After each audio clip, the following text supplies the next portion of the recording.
between the Yalla Shabab Giants versus the IAS Invincibles. We are, of course, on turf number 1 as both these two teams are clashing together or clashing against each other rather for their first game of the tournament. Let's head to the sidelines as we have the Pranav Mehta with the two captains for the all-important toss.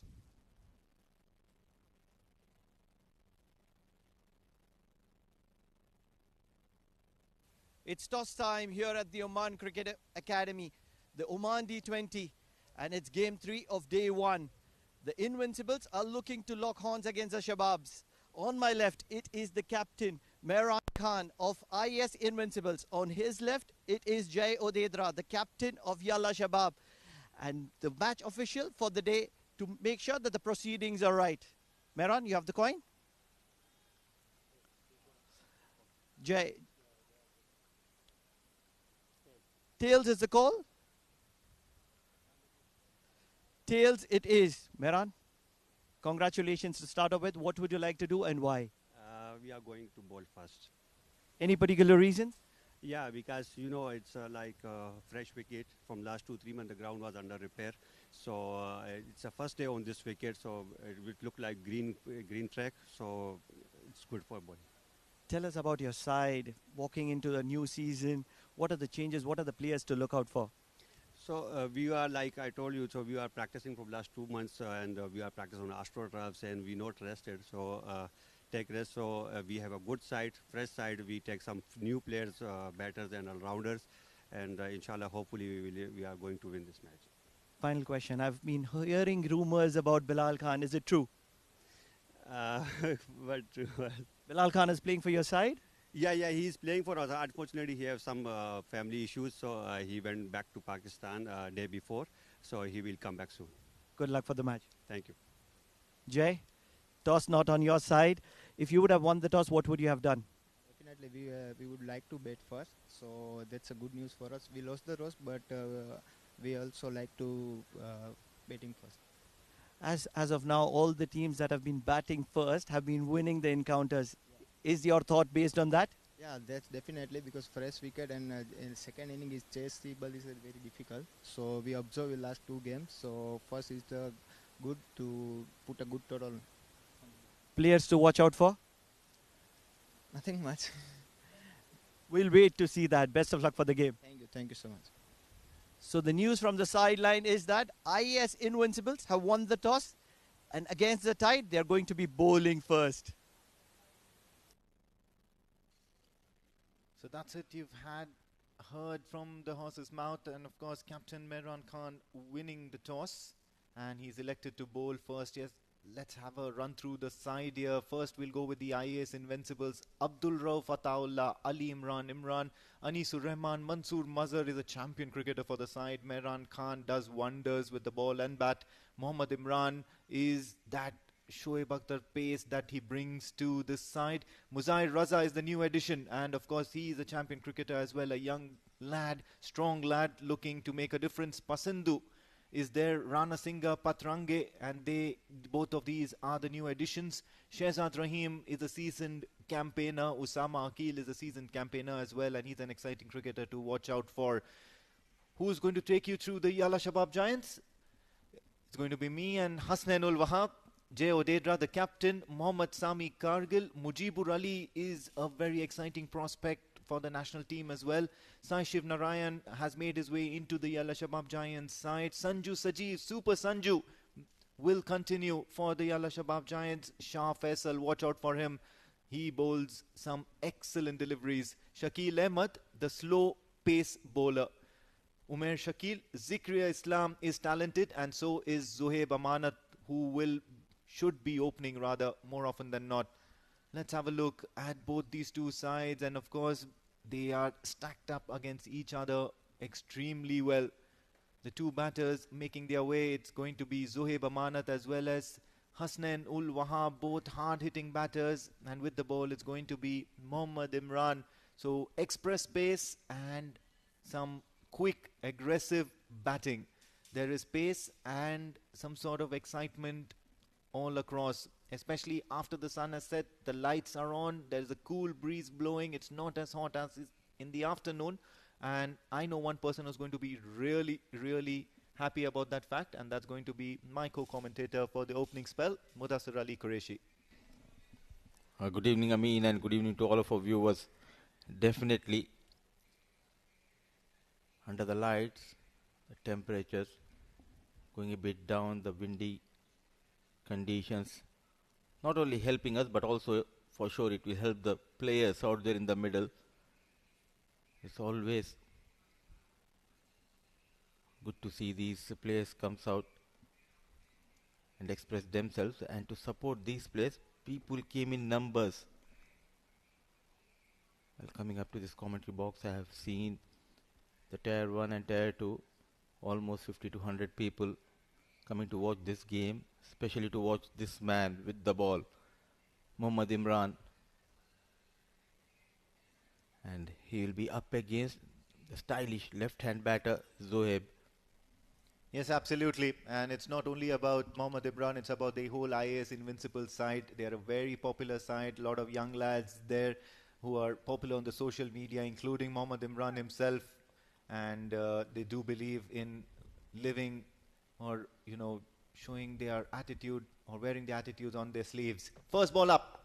Short ball.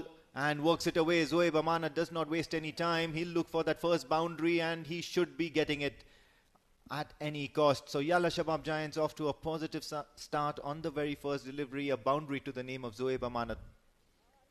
Not afraid to take on Mohammad Imran. What a start. 4 runs for Zohaib and 4 runs for Yalla Shabab Giants. Good battle between these two. What do you reckon, according to your experience? Do you think the surface would have changed a bit, especially since the lights have come on? Do you think it would have gotten a little bit more skiddier and easier to bat on? Do we see a lot of runs in the first innings, Avaya? Not only the lights, but also the dew factor. And for sure, I'm looking somewhere around 150, 160 in this game. Full ball, and this time it was right on the mark by Mohammad Imran, so altering his line and length, and straight away creating some sort of trouble for Zohaib Amanat, who had to play it down with a dead bat. He needs to be very watchful. He's a completely different bowler after making a debut for Oman national side. He bowled quite well in League 2, 50 over format. Unlucky few catches were dropped. But generated that pace. Smooth run up. Look at that. Good wrist position. Bangs it in short, and how has that missed the stumps here? Immediately looking for some assistance from the umpire, but the umpire says no, nothing doing. Mohammad Imran, you'll have to bowl another ball. Zohaib Amanat will continue. A lookalike of Shoaib Akhtar, but politely asking the umpire whether it was going over the stumps, not showing aggression. Well, I do believe Shoaib Akhtar, whatever I've seen of him in my little life, he was polite as well, wasn't he? To the umpires, at least. Off the field, yes. On field with the ball in hand. Oh, champion bowler. And a champion bowler in making here in Oman is Mohammad Imran. Change in field, slip comes out to short mid-wicket. Yeah, well, certainly not expecting much of swing here, so straight away signs telling you, and these are signs telling you of the nature of the surface right now. This time, once again, that hard length, hitting that 6-meter mark, Mohammad Imran. He's been rewarded with a place in the national side. He did play a couple of games, I think, if I'm not mistaken, against the Afghan Abdalians and even, I believe, Hong Kong. And he did pretty well as well. In one of the games, he did manage to pick up quite a few, I think 3 wickets, if I'm not mistaken, and was bowling express pace, created trouble for the batters. So he's certainly a talent to watch out for. Age not on his side, but then most certainly the talent is always there, and in a country like Oman, the national team setup, there's always value for such talent. Once again, that hard length misses the fielder. Zohaib Amanat just manages to get a little bit of bat onto it, tickling it down towards fine leg for a boundary. So an expensive over here, expensive start for Mohammad Imran, not the kind that he would want. 8 runs already from the 5 deliveries that he's bowled. Very watchful. Played very late. No chance for the fine leg fielder. 2 boundaries so far in this over. Imran trying to generate some pace. A bit wayward. And good to see Zoeb not trying to go hard using that pace offered by Imran. How's he going to come back? Can he end well here, Mohammad Imran? Bangs it in short once again. Rocks onto the back foot. Gets a decent amount of bat, but only sufficient for a single. So the entire over played by Zoeb Amanat, and he scored 9 of it as the Yalla Shabab Giants find themselves on 9 at no loss after 1.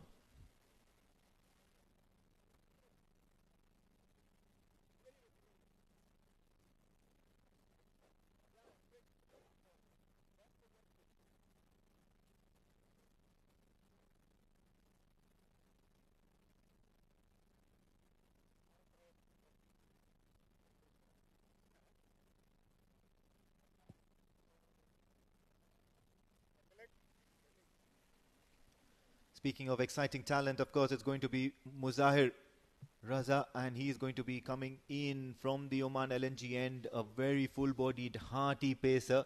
Loves bowling with his might, and of course, he made a debut for, or rather not debut, he got his chances in the Emerging Cup for Oman and managed to pick up Fahim Ashraf of Pakistan. And once again, like you did mention, that this is a very popular team, IAS Invincibles. It was all over social media. The celebration that he gave, he dedicated the wicket to his mom. What a beautiful delivery here, but that was dealt severely by Zoeb Amanat. Waited for the ball to come onto the bat and cut it ferociously towards the boundary. Pure class. Zoeb Amanat, stylish left-hand batter, top of the order for Yalla Shabab Giants, always among the runs, dealing in boundaries, moves to 13, 3, 4 so far. His short stay at the crease, faced 7 deliveries. Sleeping position, coming around the wicket, trying to get that nick. Now the captain moves that first slip towards that point region. Square of the wicket, he's very strong. Zoeb Amanat, if you offer him the width, he will cut you hard. Steaming in Muzahir Raza. A bit low on pace at the moment, Muzahir Raza. He'll want to just up the ante a bit, get into good rhythm. And with that single, of course, Hasnain ul Wahab will now find himself on strike for the very first time in this game. Speaking of Zoeb Amanat as well, I've seen one season of D10 of Zoeb Amanat, and I believe that he's that kind of a player who loves getting into the rhythm very early into the innings and loves scoring freely. He's a very exciting sort of a cricketer, but he doesn't play slog shots. He plays proper cricketing shots. There's a certain sense of style as every left-hander and flamboyance as every left-hander boasts of. Zoeb Amanat is nothing short of that. Hasnain ul Wahab, on the other hand, looks to play towards the onside, beats the fielder. A fielder in the deep as well, looking to stop that one, pulls in a good effort, saves at least a run. Yalla Shabab Giants and Hasnain ul Wahab will get 2 runs added to their total. Third match of this tournament in progress. Do you think this is a dangerous pair? So far we have witnessed left-hand, right-hand combination, top of the order. Well, horses for courses, and especially this particular match and this particular surface at this time, they are the right men for the job. That's a good pull. Short arm jab by Hasnain ul Wahab, and he's going to fetch himself a boundary. So an expensive over by Muzahir Raza so far. A couple of boundaries, couple of runs and a single. So it's turning out to be quite expensive here. He'll have to realign himself to the situation. Young side, Yalla Shabab Giants promoting the youngsters. And as of now, these 2 youngsters getting those runs with ease, just waited and rolling those wrists and finds the boundary towards that corner. Pitches in short, this time takes the aerial route. Hasnain ul Wahab loves hitting those big maximums. He's a compact player, but when the ball is right and when the situation is right, he knows how to score the first maximum of the game for Yalla Shabab Giants in this tournament. What a hit. What a hit. Anticipated that back of length delivery quite early. And he's not trying to hit it hard. He's using that pace offered by Muzahir Raza. And looking fit enough. Hasnain Wahab losing few kilos.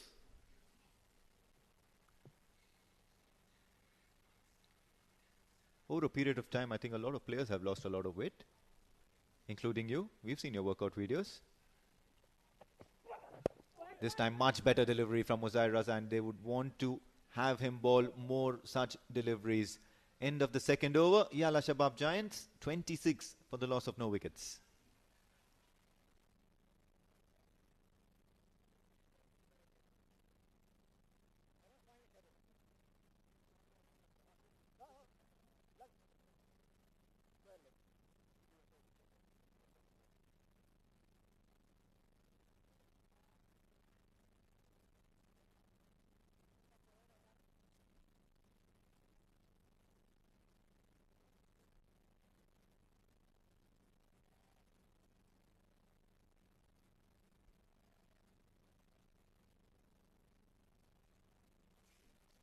Two overs gone, 26 for no loss as Yalla Shabab Giants find themselves off to a flying start. Mohammad Imran, who's gone for 9 runs in the first over, will want to make amends. Steaming in from the Oman till end. Wonderful delivery, this time right up in the slot, inviting the batter, the left-hand batter, to go for the drive, to play that risky shot. And with a packed off field, it's always a good option. Zoeb Amanat, on the other hand, well adept. He'll look to score quickly. He knows that there is a prize for his wicket, but at the same time, he'll want to get an early start for Yalla Shabab Giants. And now, under the lights, rightly said by you, the ball nicely coming on the blade. Not at all in a rush. They're waiting for the ball to come onto the blade. There you go. Played with soft hands. Good effort. Full and dive. Crucial tournament.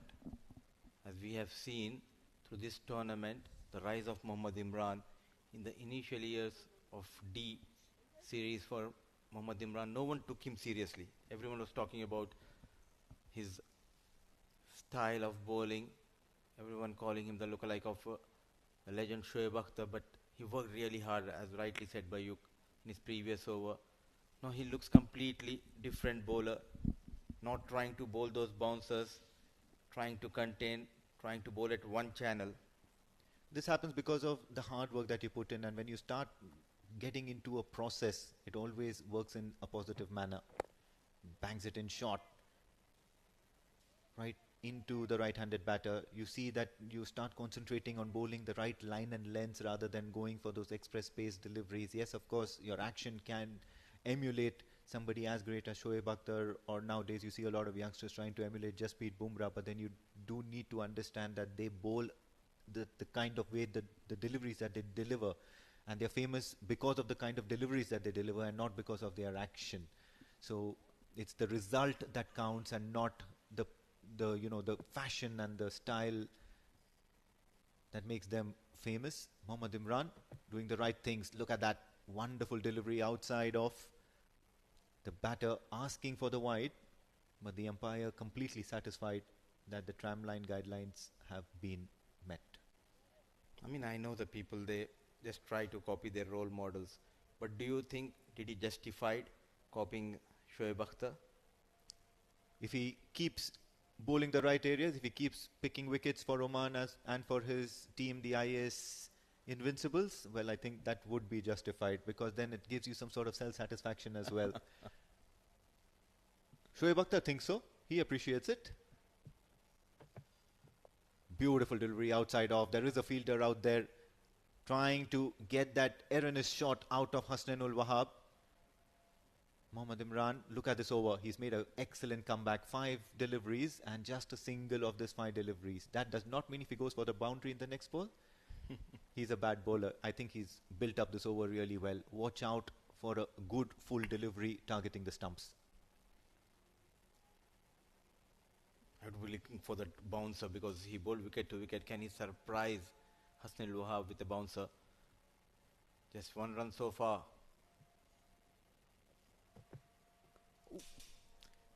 It was full, but it was way too full. A full toss, as a matter of fact, and dealt with severely by Hasnain ul Wahab. So the tactics were right, but not executed to perfection. At the end of the day, it's a boundary for Yalla Shabab Giants as they managed to milk this over for 5 runs. End of the third over, a decent one against the run of play, 31 for no loss. Have a look at that shot. A slight error and rightly punished by young Hasnain. So in control is Yalla Shabab Giants. 3 done, 31 for none.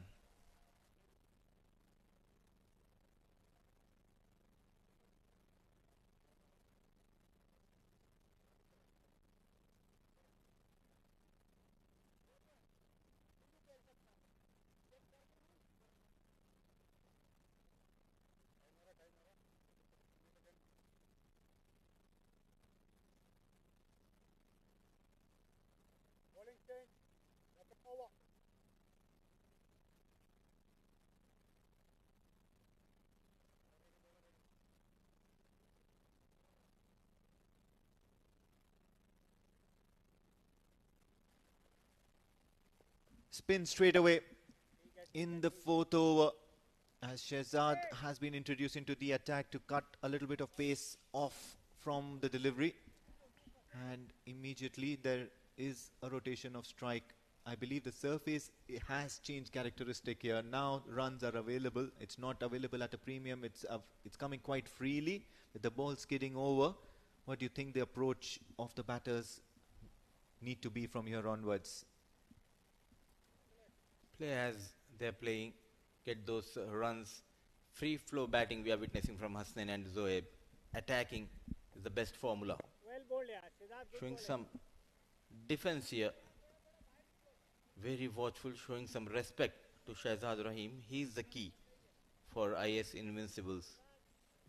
It's just amazing how the situation changes completely from day to night. Have a look at that. The ball is coming onto the bat in a much more favorable manner, and you would get some value of runs here. On the other hand, the bowling side pretty much well adept. They would need to bowl the right areas. Good delivery. Worked away towards the onside for only a single.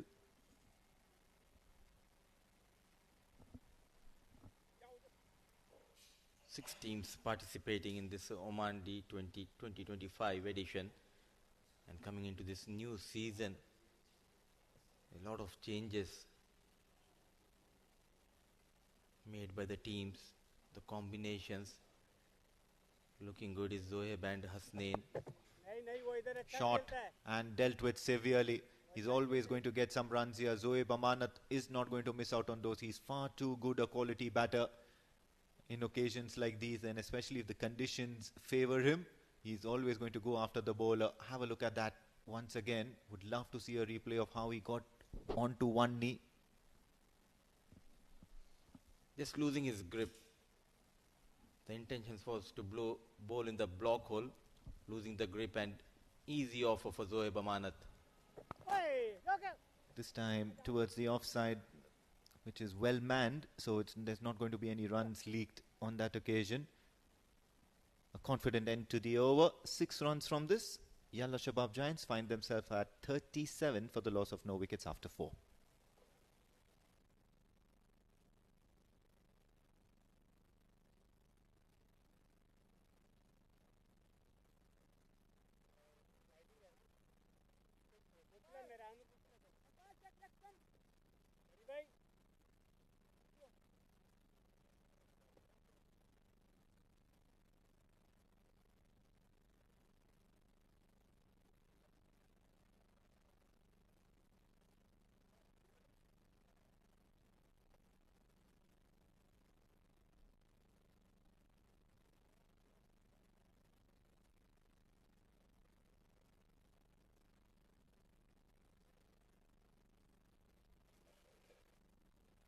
Start of the 5th over, Mehran Khan, the captain, introduces himself into the attack and straight away produces some sort of an edge.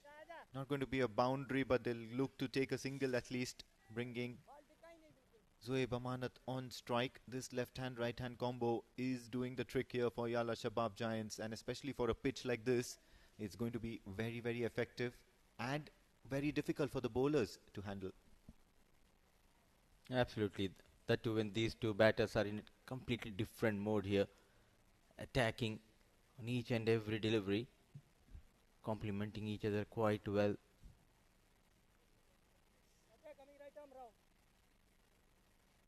Well, it is the power play phase here, so you've got some good value for your shots. You've got that extra fielder inside the circle, so you've got a lot of vacant areas to play those risky shots.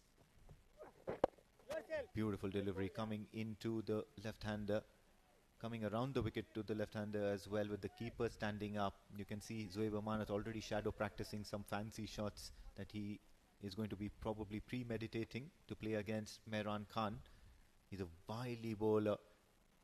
It does seem that he comes up with a lot of pace, but then the run-up seems to be so slow. The ball comes on to you far too quickly. This time towards the offside. He's got some good, decent amount of bat behind it. A little bit of relay work, so only a single. Taking no risk against Mehran. Technically very sound batter Zoeb Amanat, waiting for those bad deliveries to dispatch towards that boundary. 40 in no time for Yalla Shabab Giants.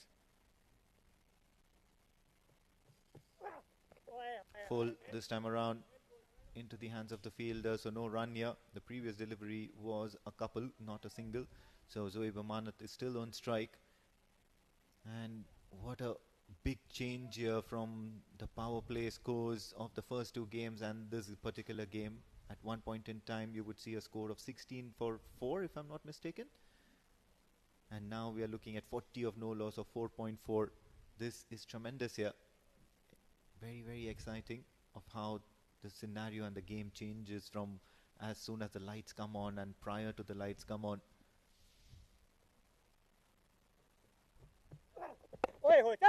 Good length, looking for that risky single, a yes and a no, and finally completing a run. Altogether a different ball game. I mean, the day games were slow. Now under the lights, a flying start has been provided by Hasnain and Zoeb. 10 wickets in hand, in a strong and commanding position. Yalla Shabab Giants asked to post a total.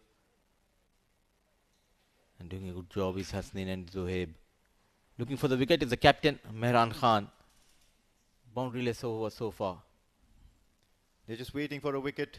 The crowd has come in, and as you did mention, Tier 1, Tier 2 filled with a few 50 to 100 people. Wide and runs here for Yalla Shabab Giants. These are free runs from Mehran Khan. A rare error in the way he's bowling at the moment. Wayward. We were talking about that boundaryless over. No runs from the bat, but 5 extras, penalty runs. Poor delivery.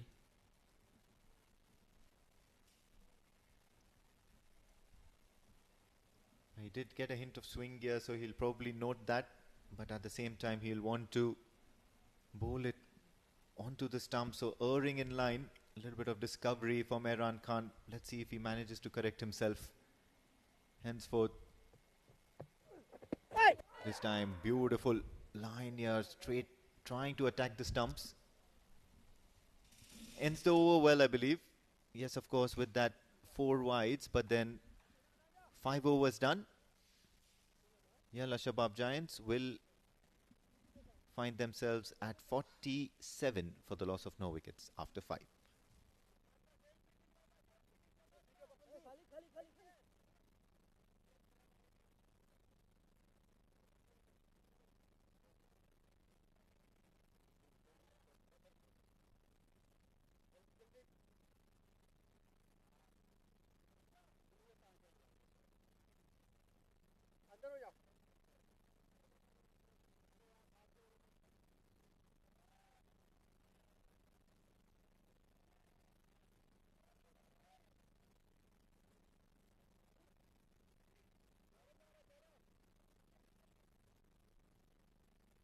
5 overs gone, 47 for the loss of no wickets. Yalla Shabab Giants, as Shehzad will continue after that first miserly over.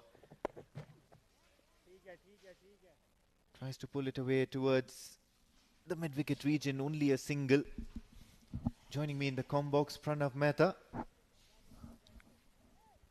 What is your take on the proceedings at the moment? Yalla Shabab Giants off to a flying start, I believe, or is it a below par start considering the situation and the conditions?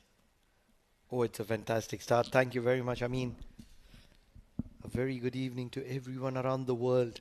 48 in no time. It's a brilliant start. They haven't lost a wicket yet. And these two very good batters, Hasnain and Zohaib Amanat. Left hand, right hand. Sweeps, tries to get underneath the ball. A fielder is chasing it but will not manage to reach it on time. But what he would rather do is push it towards the boundary. This is pretty ordinary stuff from the fielder there. Made a mess of it, didn't he? The ball was never going to be going over the line, and he made sure that the ball goes over the line. Funny things happen in cricket, and this is going to be going viral in the social media later this evening. Look at that. Look at what he's done. Imran. Tough one there. Loose delivery, a wide, extra runs. This is where IAS Invincibles will want to correct themselves. No free runs, no extra runs, because at the end of the day, all these extra runs would have to be chased as well. And Yalla Shabab Giants is a very, very tight unit as far as fielding is concerned. On the same page, remaining on the same page rather, Zohaib Amanat helped himself to another boundary, this time a classy stroke in front of cover. What a start this is for Yalla Shabab Giants. One of the premium sides of the competition, very strong. And the intent is what I would want to focus on, the intent of the batters in this game. It was under the lights in the second innings, in the previous game as well, but very different approach, very, very different approach. Not taking anything away from the IAS bowlers, they're pretty decent. Imran, we know, has made a name for himself. Mazahir, Shehzad, one of the premium left-arm spinners in Oman. But then when we are talking about the intent, one shot too many, not really. Zohaib Amanat continues his flurry, this time for a maximum. Yes, a little bit of a catching opportunity, but just good enough for a maximum. Yeah, he was never looking to keep it down. Zohaib Amanat showing or stamping his authority on that delivery. It was in the slot and he backed himself to clear the boundary ropes. Just a shade bit too high for Ali to able to catch it. Imran Ali, if I'm not mistaken, that was? Brother drops brother. Well bowled. Well bowled. This time just giving a little bit of respect to that sort of a delivery from Shehzad. Ends the over on a quiet note, but in the end it was quite expensive, as many as 16 runs from it. Yalla Shabab Giants after 6 are 63 for the loss of no wickets, which ends the power play.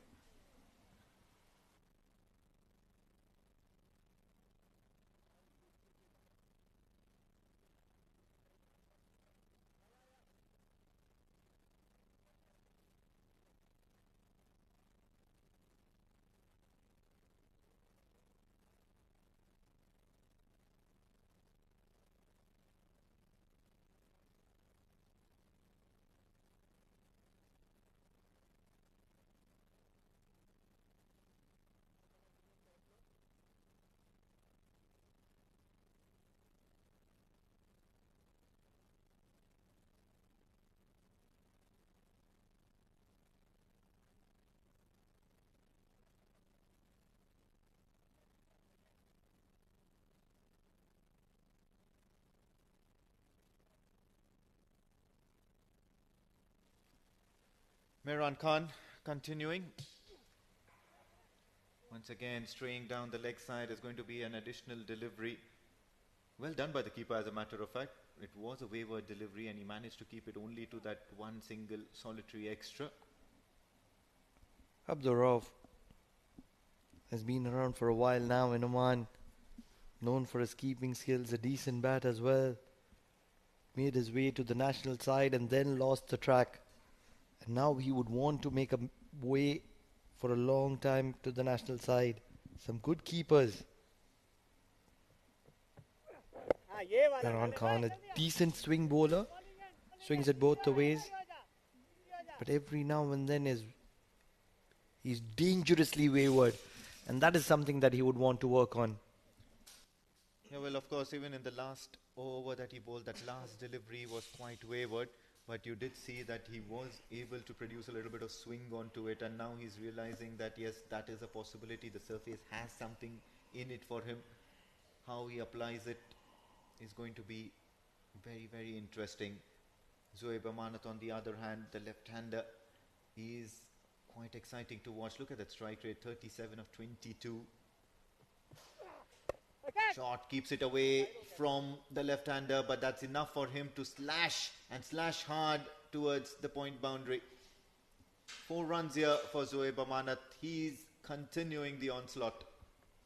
You can't really be bowling wide and short to a batsman who is in form, who's looking to make an impact, who's looking to make it count. Short and pretty much wide. All he had to do is bisect those two fielders, and he did that to perfection. This is some really good batting from Yalla Shabab Giants here. Capitalizing and making it count in the power play, and immediately after the power play, still continuing the momentum. Well, there's certainly something about players who've been in touch with cricket over this 2-month break, the summer break. Some of them have dedicated themselves to getting a little more leaner. You're already seeing a few players who've gotten in shape. You've seen commentators who've gotten in shape, including yourself as well as Mudibai in the com box. And then, of course, you've got some umpires as well who've gotten in shape. You're seeing them duck and you've seen them getting a bit more physical. It's a game of fitness, and that's of utmost importance. And we are just realizing that with age. Many would have heard Samose Khilara. But all said and done, and all good humor, it's a game of fitness, and that's where it's great to see players like Zoeb Amanat, Hasnain working really hard on their fitness, making sure that they put in those hard yards and the results are right in front of you. Full delivery this time, very well bowled. That's the right probable area that Mehran Khan would want to exploit as much as possible. Speaking and staying on track with that topic, of course, what I actually meant was during that off period, during that vacation period, if there were any players who were continuing cricket in some form, maybe in a different country, or maybe, even backyard cricket, as a matter of fact, trying and going through their drills, doing indoor sessions and staying in touch with the game, and it immediately shows whenever the season starts. So very right there. Obviously, you see Zoeb Amanat in a lot of reels on the social media. He's almost a social media star there. 7 overs done, 70 on the board, and they haven't lost a wicket. Yalla Shabab Giants are continuing the flow of runs here.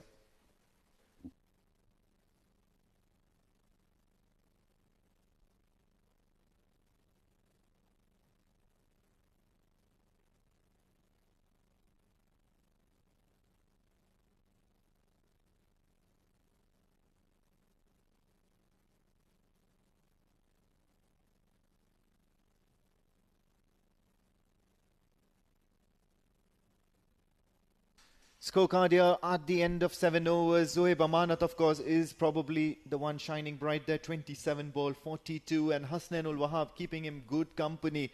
By no means he's the slower one.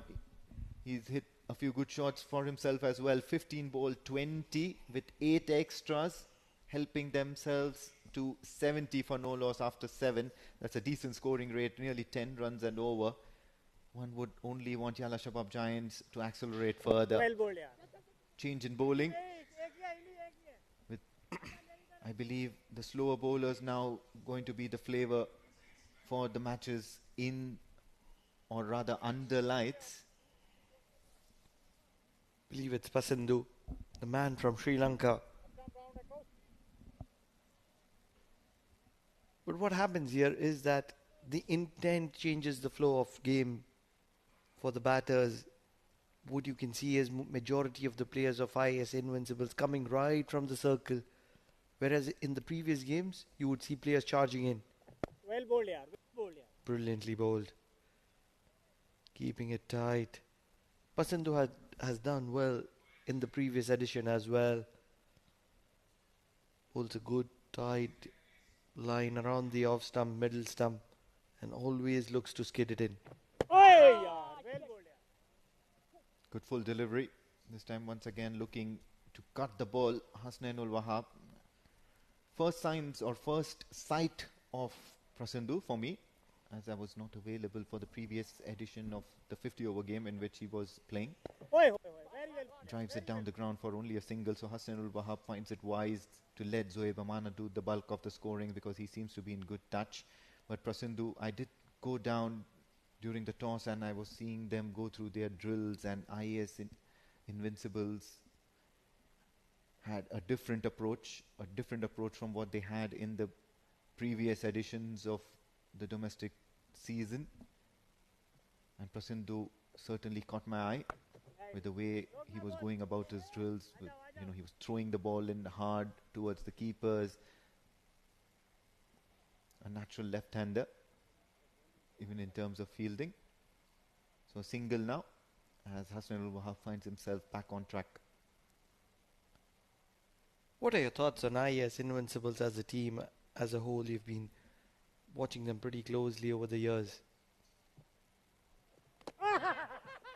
Big shout, and up goes the finger.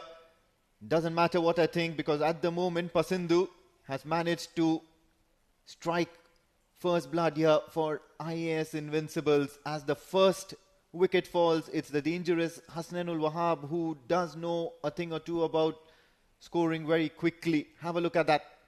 When there is dew on offer, you need to be playing much more straighter down the ground, and Hasnainul Wahab will learn it the hard way. He was trying to cut the ball previously in the over as well and missing it. On this occasion, gets a thick edge, and the keeper does well to hold on to it. And as a result, Yalla Shabab Giants lose their first wicket at 73 at the end of 8 overs.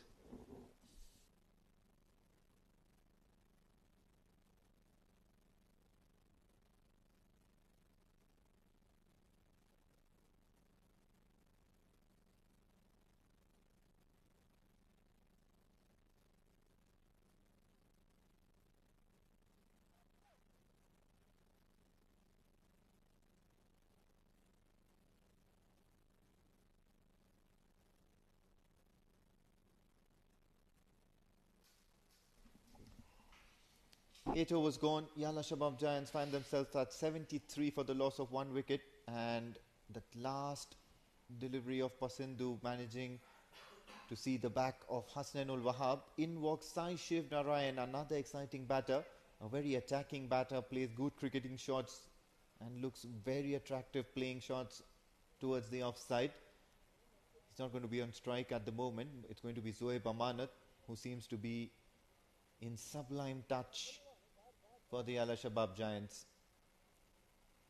Very interesting to see what the IAS Invincibles will employ now that they've gotten a breakthrough.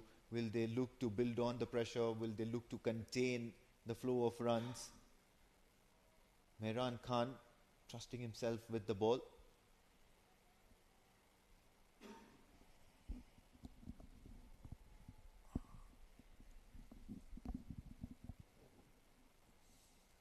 Finding himself on 44 of 29 deliveries, just one big hit away from a milestone. Tries to go for the big shot. He wants to get there in a hurry. Zoeb Amanat. He's a tricky bowler, Mehran Khan. Not very easy. Not one of those customary bowlers who you can just target and go after. He consistently believes in hitting those right areas, right line and length. And every time he's successful, results flow on his side. Well bowled, yeah. works it away towards the onside. They'll scamper along for a single, looking for the second as well, but would be far too risky at this stage of the innings. Yalla Shabab Giants 74 for the loss of 1 wicket. You did ask me in the previous over of what I think about IAS Invincibles, and yes, of course, along with Majis Titans, they are probably the ones who would be under much scrutiny because they've not had the best of seasons in the previous editions, and you would always want them to have a better season every time they come and step onto the field. They put up some spirited performances, but not enough to be in the top 2 or the top 3, making a serious case for themselves.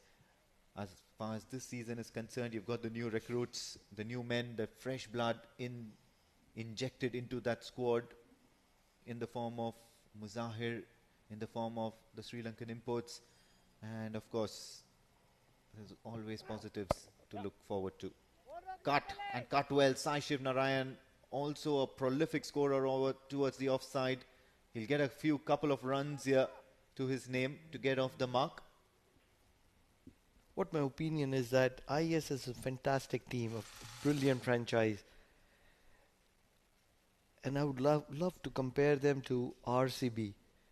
And the reason why I do that is because both these franchises, for so many years, they've been making a team on the paper, which looks great on the paper.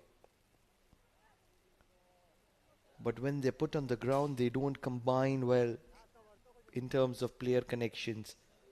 And that's where they need to have a talk with the management. And it's a game that is to be played in that room where the management sits, the coach, the support staff, the owners. And that's where they need to figure out what are the bricks that we need to make the wall. Because at the moment there are some very, very strong and heavy bricks, but they don't combine well together. And I'm not talking about the season. Once again, drifting down the leg side. Umpire will signal a wide. Miran Khan not happy with himself. He's been tight more often than not, but just these few extra runs and amongst the whole big daunting total that Yalla Shabab Giants is looking to get to at the moment, these extras are not going to help their cause. And yes, of course, I do agree, coming back to that point, IAS Invincibles need to get horses for courses. They need to find the right players for the right positions. At the moment, they've got some excellent figures and some excellent talent amongst their ranks, but it's just that they're not matched to the position. So it's like a puzzle whenever you're managing a team. The moment you get the puzzle right, things go right. Works it away towards the onside for a single. And when you do see those puzzles coming together, all of a sudden everything seems perfect. Your batting clicks. You'll have a spirited bowling and fielding performance. Even the most ordinary of the players will come up with performances that will make you win matches. You'll start winning key moments in a game. The momentum is built towards the tournament, and you'll start having favorable results at the end of the day. Exactly my point. So often you see very weak teams doing really well in competitions. That's because they gel well together. They're a knitted unit. And that's what you require as a team. 9 overs done. Just around the 80-run mark, and they've lost a wicket in the process.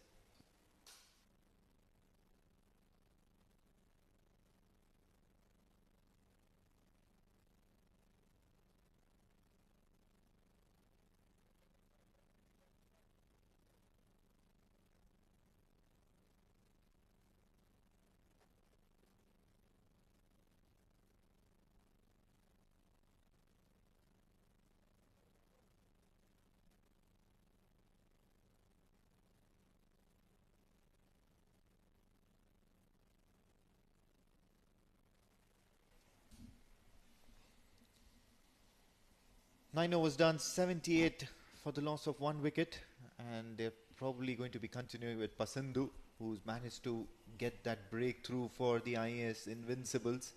He was seen bowling the right areas, the right kind of approach, bowling with decent pace as well. Not afraid to flight the balls, beat the outside edge of the batter a few times. Right now, Sai Shiv Narayan. Two left-handers out there in the middle. Well bowled, yeah. Just a single, probably pushing for a second. This is going to be interesting. Imran very slow in the field, and that allows them to go for a second. This is pretty mediocre from the IAS Invincibles, and immediately a change in the field. Not very happy is the bowler at the moment, because that was never a two. Never ever a two. Of course, now both these two batters, especially Sai Shiv Narayan, he has the fresher legs out of the two, and on the other hand, Zoeb Amanat has been there for nearly 30 balls, and he'll be slightly tired, but at the same time is looking to reach that milestone. Well bowled. Yourself, Works it away towards the onside, so another single here. So that's 3 runs that Pasindu would not really be happy about.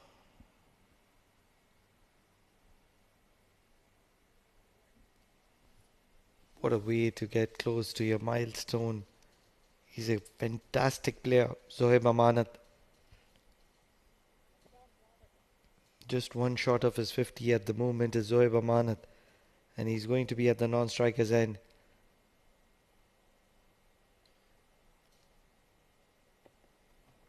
Charging down the track, goes for that lofted shot, and boy oh boy, what a delightful shot that is. One of the best we've seen all morning and all afternoon and all evening. Sai Shiv Narayan, what a beauty. Almost around 100 overs of cricket has been played on this wicket. But the maintenance so good that the ball carries on to the bat really well. Good bit of grass left onto it, and underlights, a little bit of dew makes the difference. Comes onto the bat really well, and Sai Shiv is able to play it through the line right over the bowler's head. This time towards the offside, opens the face of the bat, and this is where you win or lose games. I still believe Muzair Raza could have pulled off a dive over there to stop and put some pressure on the batter, making them think twice for that single or two. And that's what is expected out of a youngster, to bring in that kind of energy, because he doesn't have the experience of a 10-year-old cricketer or 15-year-old cricketer who's been performing his skills consistently for 10 to 15 years. Works it away towards the onside. Zoeb Amanat reaching his milestone in sedate fashion. 50 up in 35 balls, and what a start this has been for Zoeb Amanat. Look at that celebration, and he'll be relieved that he's reached a milestone this early in the tournament. What a moment this is for Zoeb Amanat and Yalla Shabab Giants on a wicket that most players have struggled. Under lights, coming and shining bright, coming with a very different intent, keeping his mind open, and he's able to capitalize. Punches it towards the offside, a single. Sai Shiv Narayan wasting no time, knows the importance of quick runs, because now scoring has gotten easy, so obviously wanting to get the game away from the grasp of IAS Engineering. End of the 10th over. Yalla Shabab Giants 91 for 1 as the players stop for a breather.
That's been the story so far. 1 wicket for Pasindu.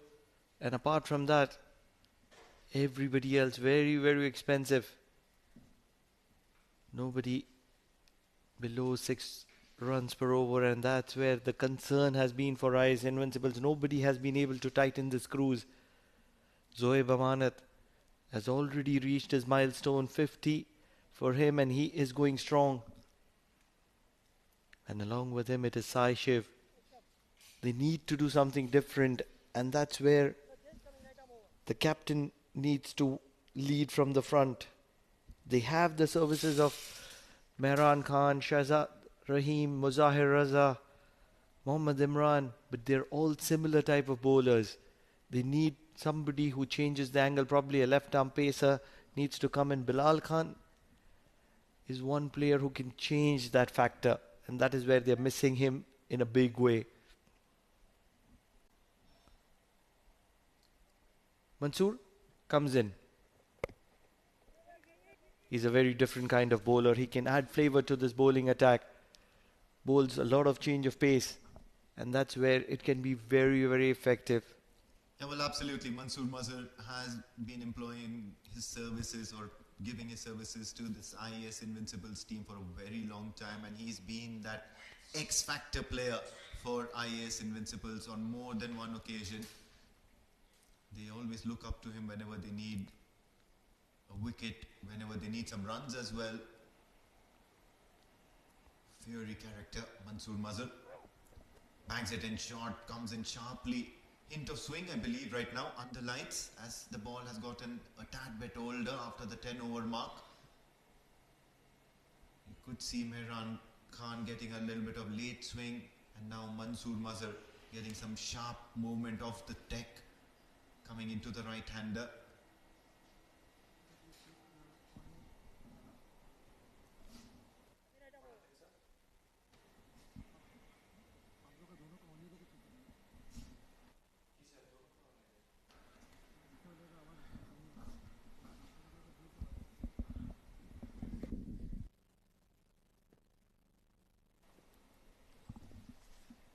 Mansoor.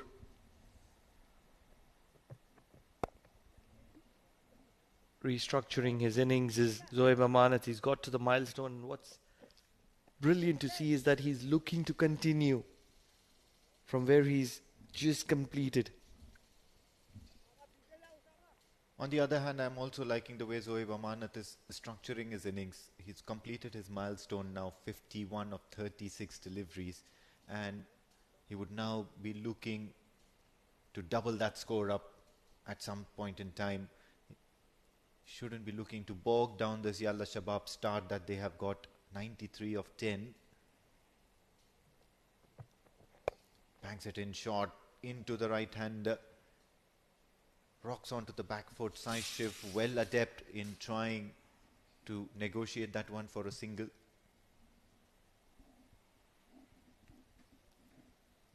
Wonder what's going to be a pass score under lights. With the kind of start that Yalla Shabab have got, they have to be looking somewhere in excess of 170, 180, if not more.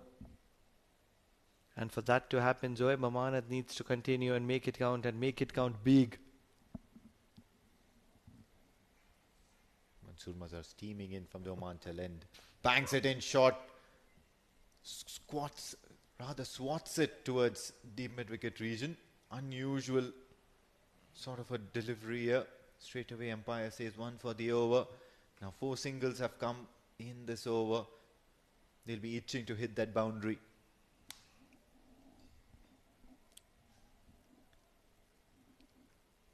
Needs to get his act right here, Mansoor Mazhar, and needs to be exceptional, because that's exactly what IAS Invincibles require at the moment. They need a prize wicket. Full delivery, it's played in the air. A fielder trying to get underneath it, but far too much ground to cover for the two fielders converging from long on and long off. A decent end to the over, as they've managed to run just a single. The Yalla Shabab Giants, 96 for the loss of 1 wicket after 11.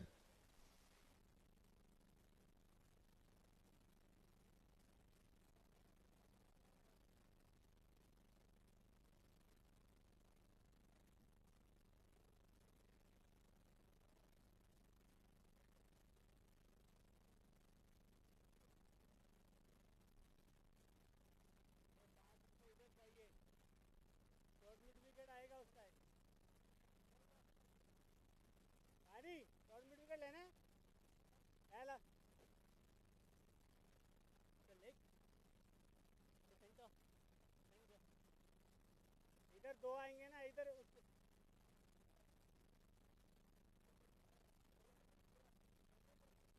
बाहर हो जा Ali Imran comes into the attack. Brother versus brother. Although the brother is on the non-striker's end. Don't forget that the brother dropped the brother at the boundary line. यारी भाई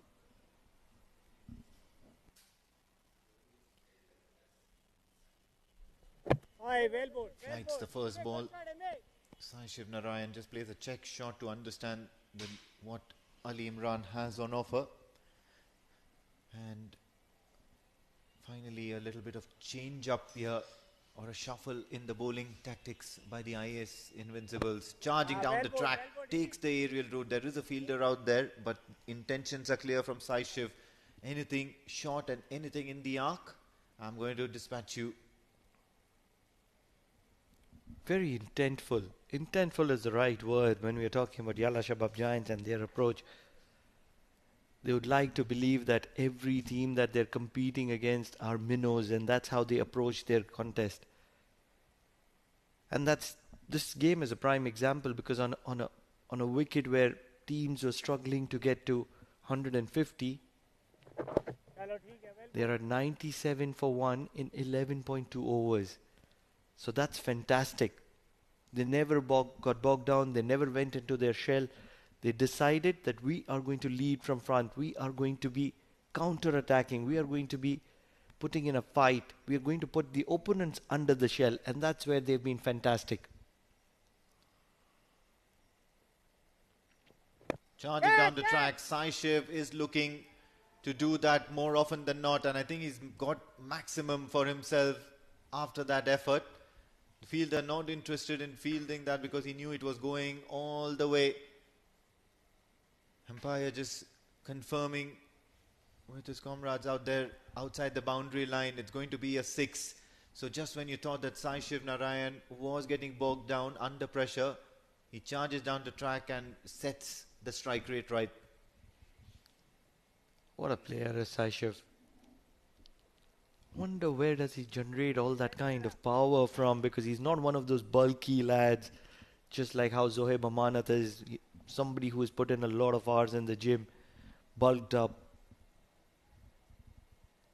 very lean, very athletic, and then he generates this kind of power on consistent regular intervals. चलो चलो चलो out कर Gets the ball in on the wicket and will end the 12th over. So that's nearly 9 runs of this Ali Imran over, as Yalla Shabab Giants find themselves at 105 for the loss of 1.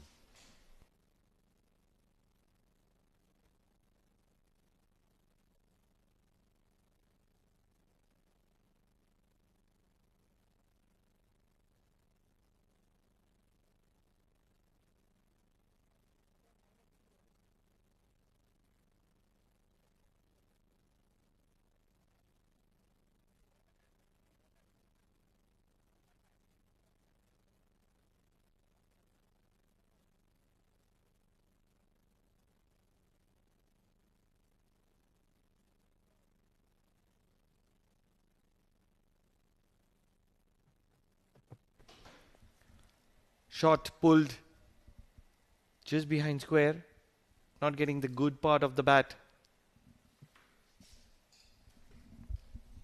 Mansoor Mazhar miserly in that first over, just 6 runs. But then that's been the case with all the bowlers. They've started well, and then once the batter gets its eye in and understands the kind of deliveries that the bowler has on offer, he'll want to go after him. Really like the approach of Zohaib Amanat and Sai Shiv Narayan, never looking to get bogged down by the bowlers. Always on the front foot, always looking to score runs in multiples, looking to rotate strike just like what they have done at the moment.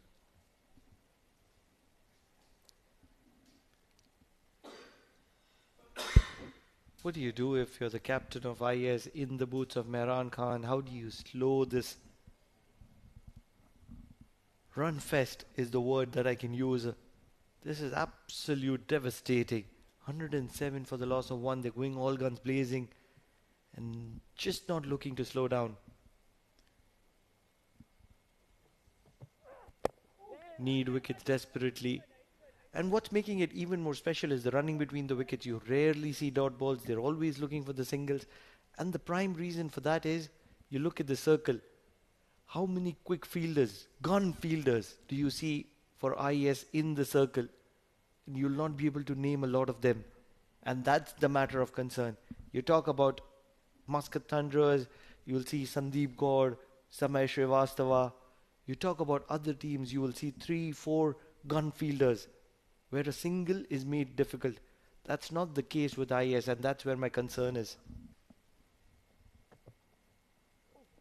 Looks to swat that towards the leg side. Missing it all ends up. Mansoor Mazhar has so far been the most effective bowler for the IAS Invincibles. For me, it's about bowling the right areas, and that's how you would actually end up conceding less runs than what you were supposed to do. Not to forget, the surface has changed once the lights have come on. The two matches earlier on were with daylight, with the sun affecting, and as well as a little bit of humidity levels. Right now, it's just very comfortable out there. You can see that from that bit of crowd that you see on Tier 1, Tier 2 of the Oman Cricket Academy stands. And there's a decent amount of noise of the crowd as well. You'd figure out that, of course, the conditions have become a bit more comfortable for the batters to exist in. At the same time, the bowlers are now facing the brunt that even the ordinary balls that they're delivering are going for runs, whereas in the earlier games, any sort of delivery would seem like a very out of the box or extraordinary. I agree to what you're saying, but just when you look at the field right now, 4 fielders inside the circle, all coming from the circle. Picks it up towards the onside. It was an aerial shot, no fielder there. So basically, every time the ball connects the bat, there is definitely a single. And then it could add on, like the misfield or probably a little bit of lethargic field that we saw from Imran. That'll happen. But the main concern stays there. 13 overs done, 110 for the loss of 1.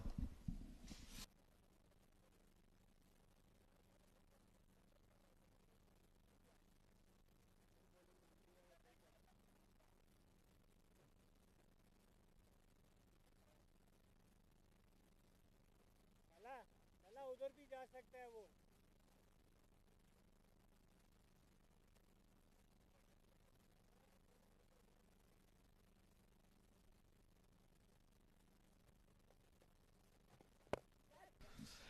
Dancing down the track, inside out, over covers. It will be stopped though, but not before they complete a second. Joining me in the comm box, a very colourful Mudassar Ali Qureshi. Mudi, we were having a very intense conversation about the fielding of IAS, the intent of IAS. Even when you look at the field right now, everybody coming in from the circle, nobody looking to stop a single. And just as we say that, Imran picks up a wicket, a prize wicket, Sai Shiv. We often talk about the commentator's curse. This is a commentator's appreciation gone all wrong. It will be interesting to see whether it was a dusra from Imran, ball just stopping and getting some bounce as well. It was a straight delivery, that extra bounce, hitting the deck hard, using the shoulder, and a good catch taken by experienced Imran. Finally, the breakthrough has been provided. Sai Shiv managing 26, Yalla Shabab still in control, 112 for the loss of 2.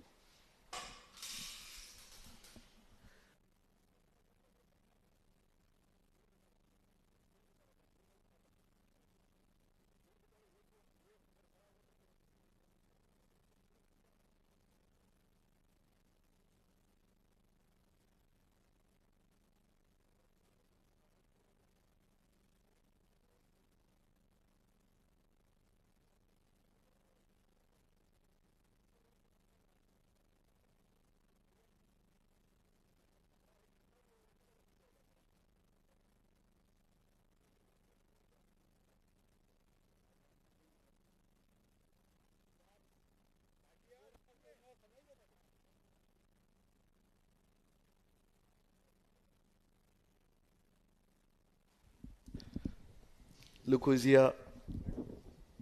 Zakaria Islam.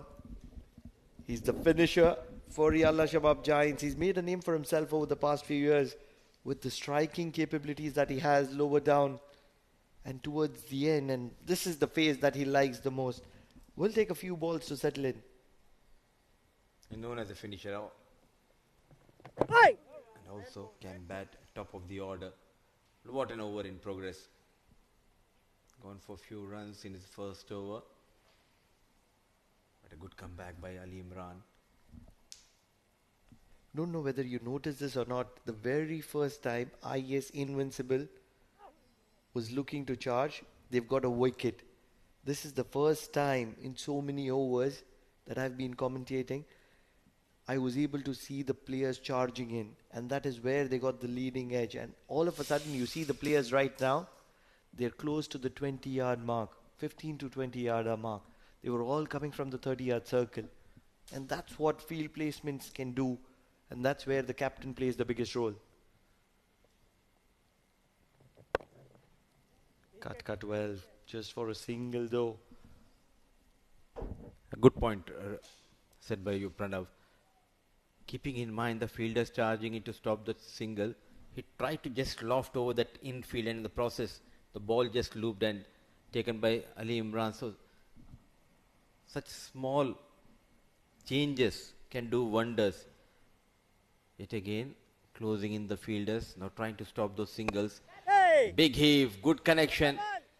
Chased by the fielder. Poor effort. 4 runs. Look at that power of Zakaria Islam. Just a short, small hand jab. Shot and jab, and the kind of power that he generates, unbelievable. This is excellent stuff. Just made sure that he went over the head of short mid-wicket. And no chance whatsoever for the fielder in the deep. He will be frustrated, but 14 overs done, 118 for the loss of 2. Yalla Shabab Giants are still going pretty strong.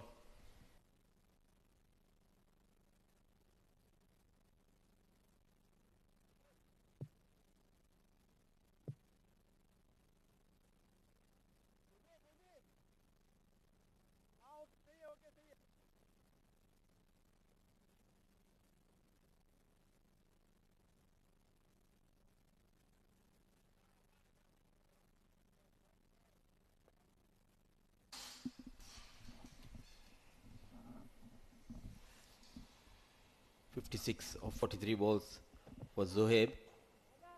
Using the feet, played with one hand. If you want them to stop under 160, you need to get those wickets. 2 dangerous batters out there in the middle, Zakaria and Zohaib. And talking about Zakaria, he travelled to Hong Kong last year for Hong Kong Sixers, where the team, Oman team, they were the plate winners. And Zakaria played a crucial role and hard hitter, and that format suits Zakaria Islam. He's an absolute talent. One of those hand-eye coordination players. Doesn't talk a lot about technique, improvisation. See the ball, hit the ball. Very simple theory. Something from the class of Virendra Sehwag, Gilchrist. Keeps things simple. Just hit it through the line. Oh, even when it comes to that, Abdul Razzaq, another hard hitter. He reminds me of Abdul Razzaq with Zakaria Islam. Anything fuller, he will go after. Anything back of length, he will cut you, he will pull you.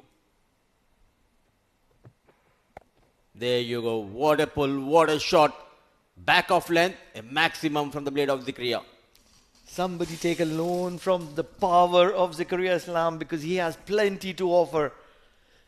He can probably offer to sell some of those as well, because Zakaria Islam is a strong lad. Look at the kind of power that he generates. Makes the ball travel. These are not small boundaries, mind you. And look at the way he's cleared them with convince, with satisfaction, and by a good distance as well. What a player is Zakaria Islam here. 67 meters boundary. Add another 7. Maybe around 75 meters maximum, the previous one. Probably close to 80 in my opinion. You always want to have different opinion. Why not? When I have a partner with whom I can argue. It is always fantastic to partner you.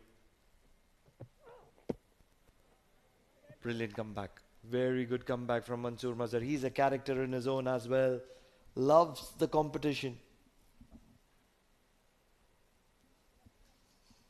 A veteran Mansoor Mazhar, when it comes to play for IAS Invincibles, he has been the pillar for IAS Invincibles. Mansoor Mazhar, who can bowl, who can bat, who can field. Doing a decent job. Apart from that maximum, he bowled quite well. 17 including that maximum conceded by Mansoor in 2.4 overs. Need a wicket here, need a wicket here. Some fashion, Imran is the culprit on this occasion. Didn't need to be some fashion. This was straightforward to Imran. Just needed to hold on to it. Didn't even need to move a mile. Not an easy position, keeping in mind the lights. Just stationed the fine leg. It's not easy for the fielders at long off position. No excuses when you're a professional and you're paid to do so. You need to find ways to get things right. This wasn't one of those kayas where it would have gone into the lights as well. It was flat as a bullet. Flat as an arrow rather. Well, what a shot. What an incredible shot. Everything that comes from the bat of Zoeb Amanat is crafted to excellence. 15 overs done, 130 for the loss of 2, and Yalla Shabab Giants are making a mockery of IAS at the moment.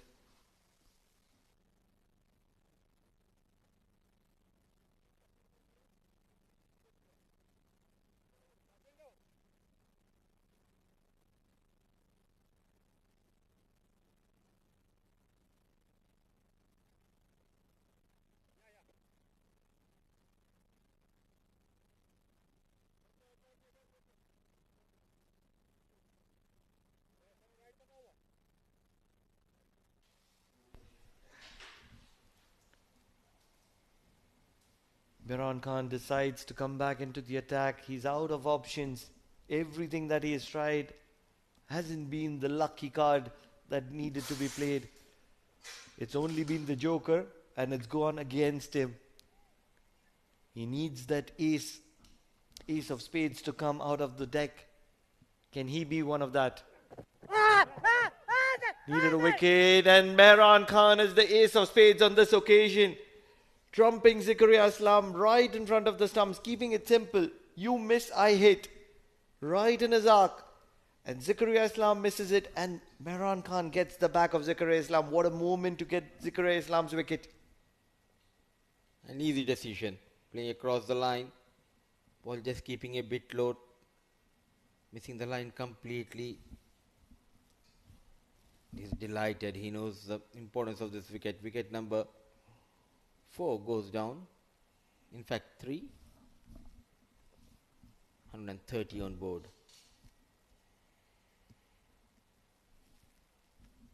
And in walks Mujibur. He's been around the national side. He hasn't struck. He hasn't performed the way he would have wanted to.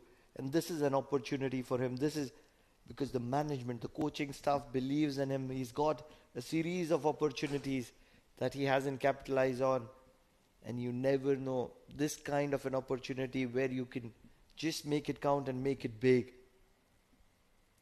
He's a talented player, mind you. And one of the best thing I like about Oman domestic cricket is credit should be given to the club owners, management, because they give opportunities to the player from top order till the lower down order. The likes of Mujibur, who used to bat at one down position and even opening the innings, now testing him at number 5 position. It clearly shows they want to prepare the players for the bigger occasion. At a higher level, you never know that you will not get a chance to bat at 1 or 2 down, so get prepared for every number. And that's so important because they're looking for the combination. They want to get it right. They want to make sure that they get things right and in order.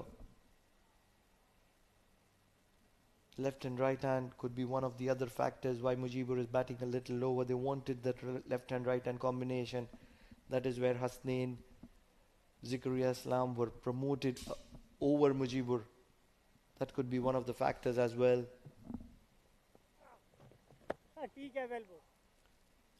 Spraying down the offside, way too wide for the left-hander. Mehran will have to reload that one. But talking about IAS, how happy or how disappointed are you looking at the initial visuals of this very new made IAS Invincibles? In the chance for fine leg fielder, a good catch taken by Osama to get rid of his cousin Zoheb Amanat. Change of pace, brilliant delivery from Mehran. The danger man departs. On the previous occasion, it was his cousin who dropped him at long on. Not on this occasion. His cousin makes sure that he holds on to this one. A good, well-stretched catch. And Osama has got the back of the very, very dangerous Zoheb Amanat. Mehran Khan picks 2 wickets. He's the ace of spades. That was missing in the IS. And all of a sudden, look who's walking in. The Super Sanju. 132 for the loss of 4. With just 4.3 overs remaining in the game. Super Sanju is in the middle.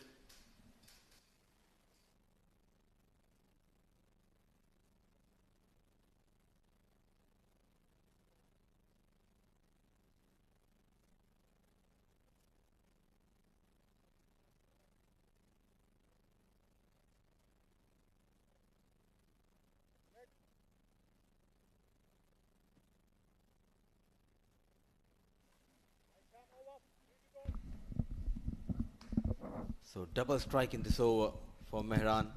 2 dangerous batters. Back in the hut, 2 fresh legs.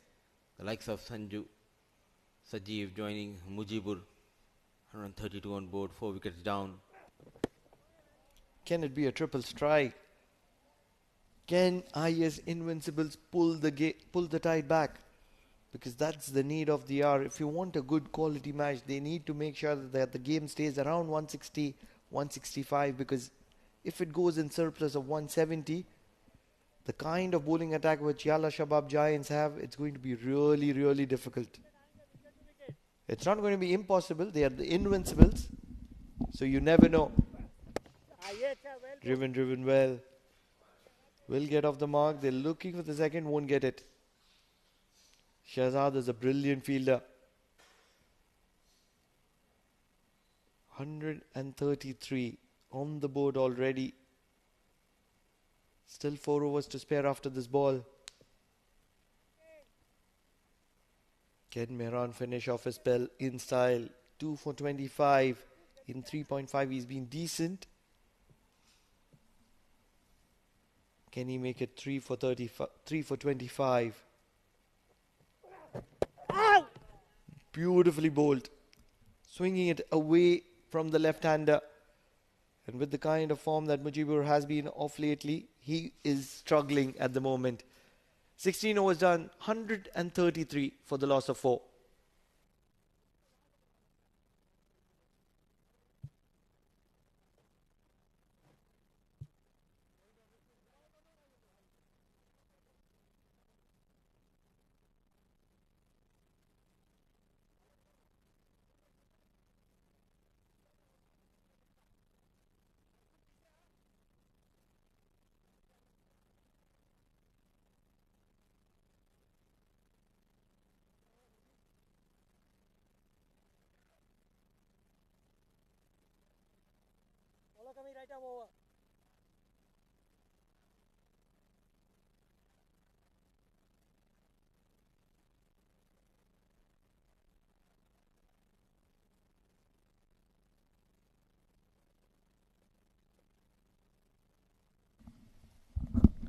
The young Muzahir, 17 in his first over. He's going to be bowling a lot of change of pace and 2 very quick very, very quick batters. Won't be allowed to take a couple.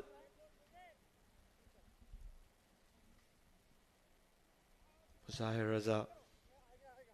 He's a talent to watch out for. He's a young sensation. He's just growing in grade with every passing day.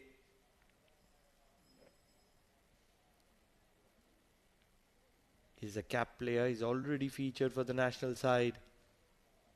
And that's where there's a lot of expectations behind him.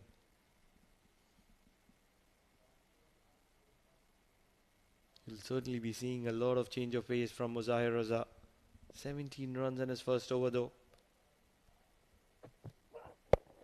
Shot pulled. This ball is travelling and travelling just wide of Anis. So runs continue to flow every time there is good pace on offer. And that's worrying signs for IAS Invincibles because they just want to make sure that they pull the tide back. Mujibur, who was struggling back of length, and he was happy to throw the kitchen sink at it. Just wide of Anis.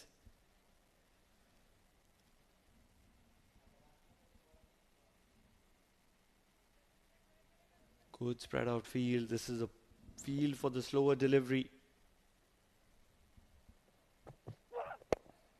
Oh, Tong straight down the ground. There is a fielder there who's only going to be a spectator to fetch it back. Travels the distance. Muzahir Raza continues to leak runs here. 17 runs of his first over. He's already given away 11 runs in 3 balls. Very, very expensive Muzahir Raza. And that is exactly where the trouble started for IAS Invincibles because they were not really sure if Muzahir Raza was turning up to the ground today with the kind of potential that he has. 28 runs of those 10 deliveries that he's bowled. And I assure you, Mudipa, that the remaining 2 deliveries are all going to be on the slower side. He's going to be sticking to his field because that's what he needs to do on a bad day. Any cricketer can have it. A youngster, someone needs to guide him because sometimes he just get excited.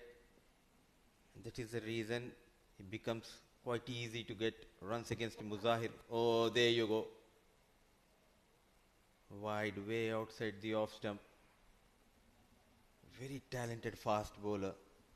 Someone needs to put a hand on his shoulder and give him a piece of advice what exactly needs to be done. He has everything to become a good fast bowler, a smooth run up, rhythmic run up.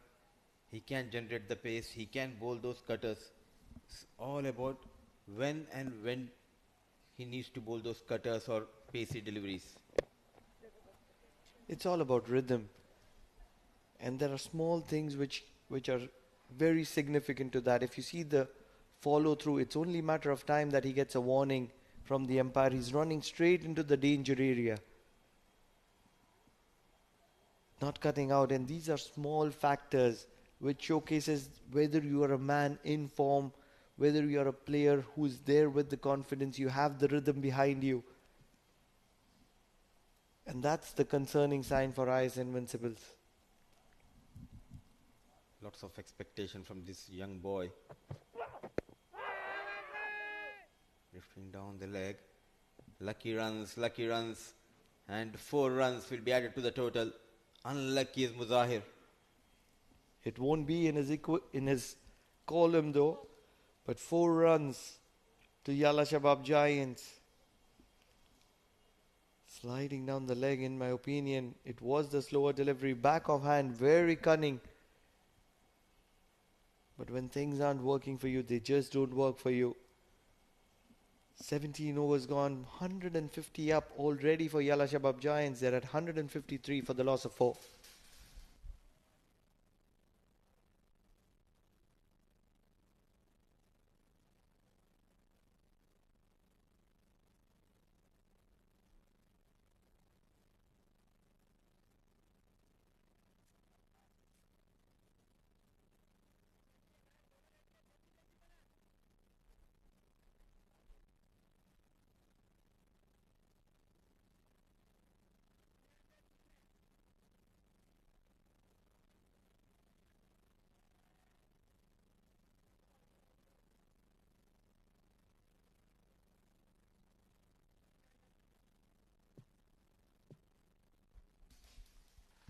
Imran runs in. Oh, what a hit. One bounce, 4 runs, no stopping. Power unleashed by Mujibur. Technically very sound. And look at that shot, Pranav. This is the exact position that is required for somebody like Mujibur when he's out of form. Just the freedom, the license that is required, not thinking too much, complete freedom, and that's where he's able to get his hand-eye coordination back into sync. Slower delivery, pulled, and this ball is traveling a mile, traveling a huge distance. Imran has been taken apart. Both the pacers have been very, very expensive, and that's where the trouble started for IAS Invincibles. They'll have to sit and rethink. They'll have to talk to both the pacers, because at the moment, Yalla Shabab Giants are cutting their pacers into pieces. 10 runs. And what a hit, Pranav.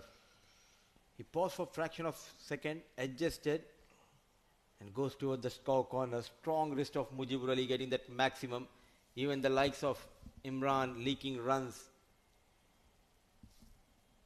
Sometimes few players are getting that extended long run and you're thinking that why are they being given, and then you see what their actual potential is, and that's when you understand that what the management was able to see in him.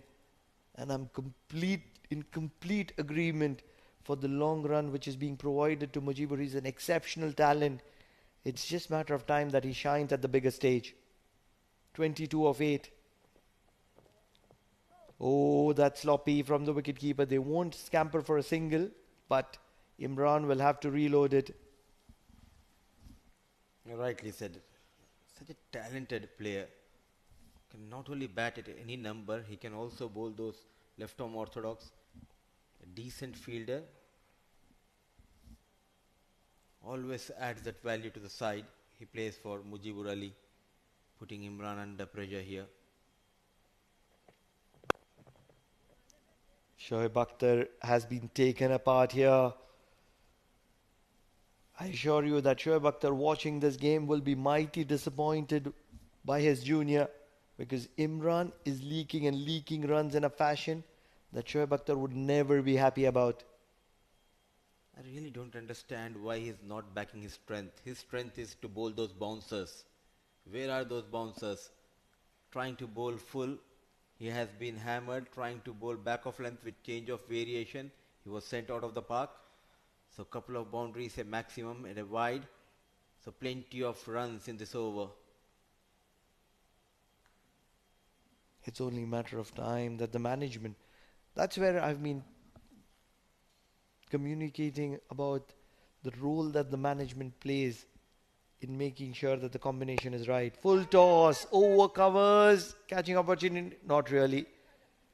Nice will make sure that it's only kept down to a single, but at the moment, every ball is a free hit here. A bit disappointed the way they bowled, especially in this innings.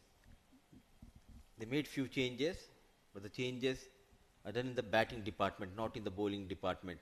And these are the bowlers who bowled quite well in the previous season, the likes of Imran, the likes of Mansur Mazhar. The new addition is Muzahir, who went for plenty of runs.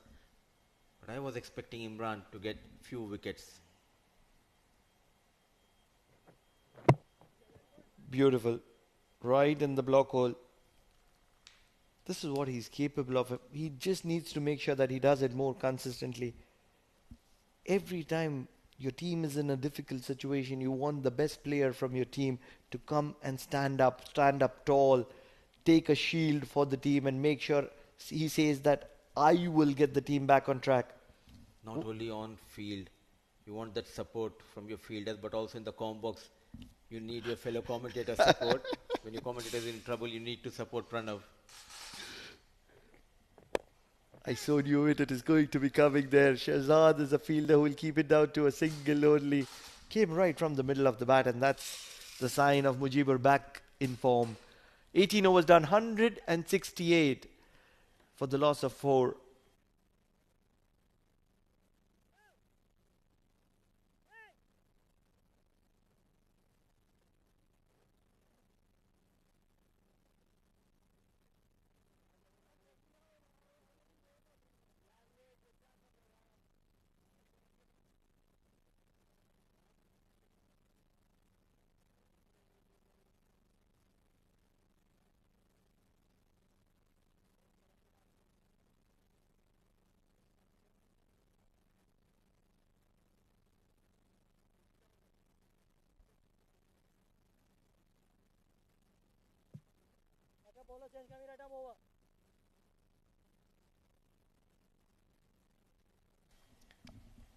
Right, so they've lost their faith very early in the young sensation. And they're going to be backing their old warhorse, Mansoor Mazhar, who's going to be coming in from the Oman tail end. Slower delivery, LBW appeal, finger goes up.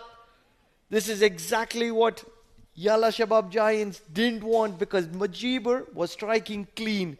IAS Invincible will take a breather. A good start to the over. Mansoor Mazhar getting rid of dangerous looking Mujibur Ali. Another batter trying to play across the line. Caught in front. But what a knock by Ali. Some serious pace generated. A close call. But a good call from Subramanyam. 168 for the loss of 5.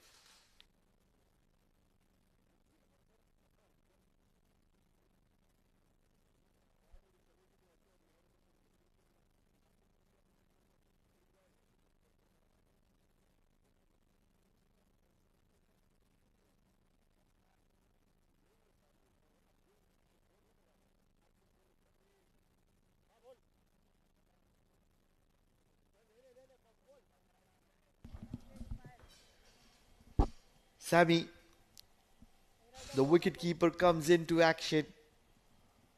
He's been very effective behind the stumps, but I'm still to see the best of Sammy with the bat. And you never know, today is an opportunity with 11 balls in hand. Mansoor Mazhar, he's been splendid, very effective. He's bowled his heart out and he's bowled in good areas. This is something that was required from Muzahir or probably from the likes of Mehran, probably from the likes of Imran. And the person who's delivering it is the old warhorse Mansoor. The problem for IAS Invincibles has been that power play. They leaked plenty of runs and not able to get the wickets. And once the foundation was laid, it was easy for the other batters to come and play those big shots with ease. Sanju on 3, looking for a boundary. Paddle just over fine. Imran never too good enough to stop that one. Sanju, Super Sanju, there's nothing else that he cannot do. He can do everything. That's the reason we have titled him Super Sanju. Gets down on his knee, sweeps it over the fine leg. Great improvisation. Using that pace. And with ease he clears that short fine leg fielder. It's the first boundary for Sanju Sajeev. And score moves to 173 with that 4 runs. Will he be sticking to the Yorker length? Looks for it, achieves it. And that's what accuracy is all about. Mansoor Mazhar. And this has been my point with IAS Invincibles. They make a great team on the paper. That's where the management needs to play a bigger role. It's not about creating a great team on paper. You need to make combinations. You need to create partners. If you pick up probably somebody like Muzahir Raza, who is he going to be partnering with? How are they in tandem? That's what makes a big difference. Horses for courses, that's what we talk about. And also they missed the trick. The previous season, throughout D50, D20, D10, it was Shahzad Rahim who used to open the bowling. That's gone high up in the air. Fielder looking to make good ground. Muzahir Raza on this occasion, he's a brilliant fielder. He's a young sensation. It's only a matter of time that he shines, and he shines bright. And on this occasion, showing his fielding skills with his big palms, never ever concerned about the height that the ball had achieved. And Mansoor Mazhar, once again, very impressive. Back of the hand slow run on this occasion. Sanju Sajeev departs. What an incredible moment this is for IAS Invincibles. They're winning some small battles here. Never too easy to take a skyer under the lights. And what that means is that the left arm gun comes into the middle. Shakil Ahmed, the man who is probably one of the quickest bowler, being a left arm spinner. Little Dynamite. Love to call him Little Dynamite. Bowls at a pace of 120, 115. by taking just a couple of steps. He told me in one of those interviews that he clocked 125 in one of the recorded matches, live matches rather. 125 being a left-arm spinner. I really feel for the wicketkeeper. Oh, finds the gap. Oh, it's gone up. The finger has gone up. Mansoor Mazhar gets one more wicket. 3 for him here. He will be on hat-trick, but he won't have any extra deliveries left in the over. 3 wickets for Mansoor Mazhar as Shakil departs on the very first delivery leg before. A late comeback. So 3 wickets going down in that over. A duck for Shakil Ahmed. 3 wickets for Mansoor Mazhar. He finishes his quota of 4 overs, going for just 27. Brilliantly done, Mansoor Mazhar. 173 for the loss of 7, 19 gone.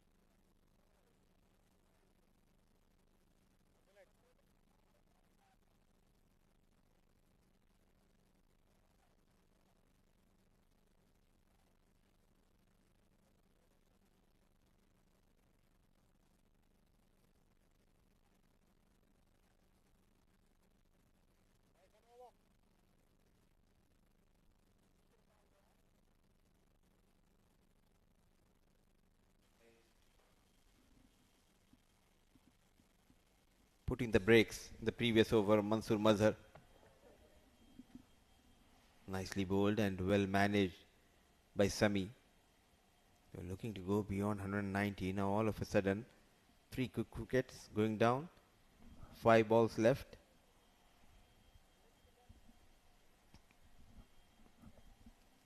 Pretty decent call from the umpire. Struck right in front of the stumps.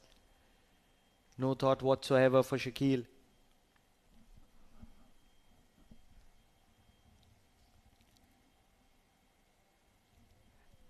The only thing could have saved Shakil was there a bat involved.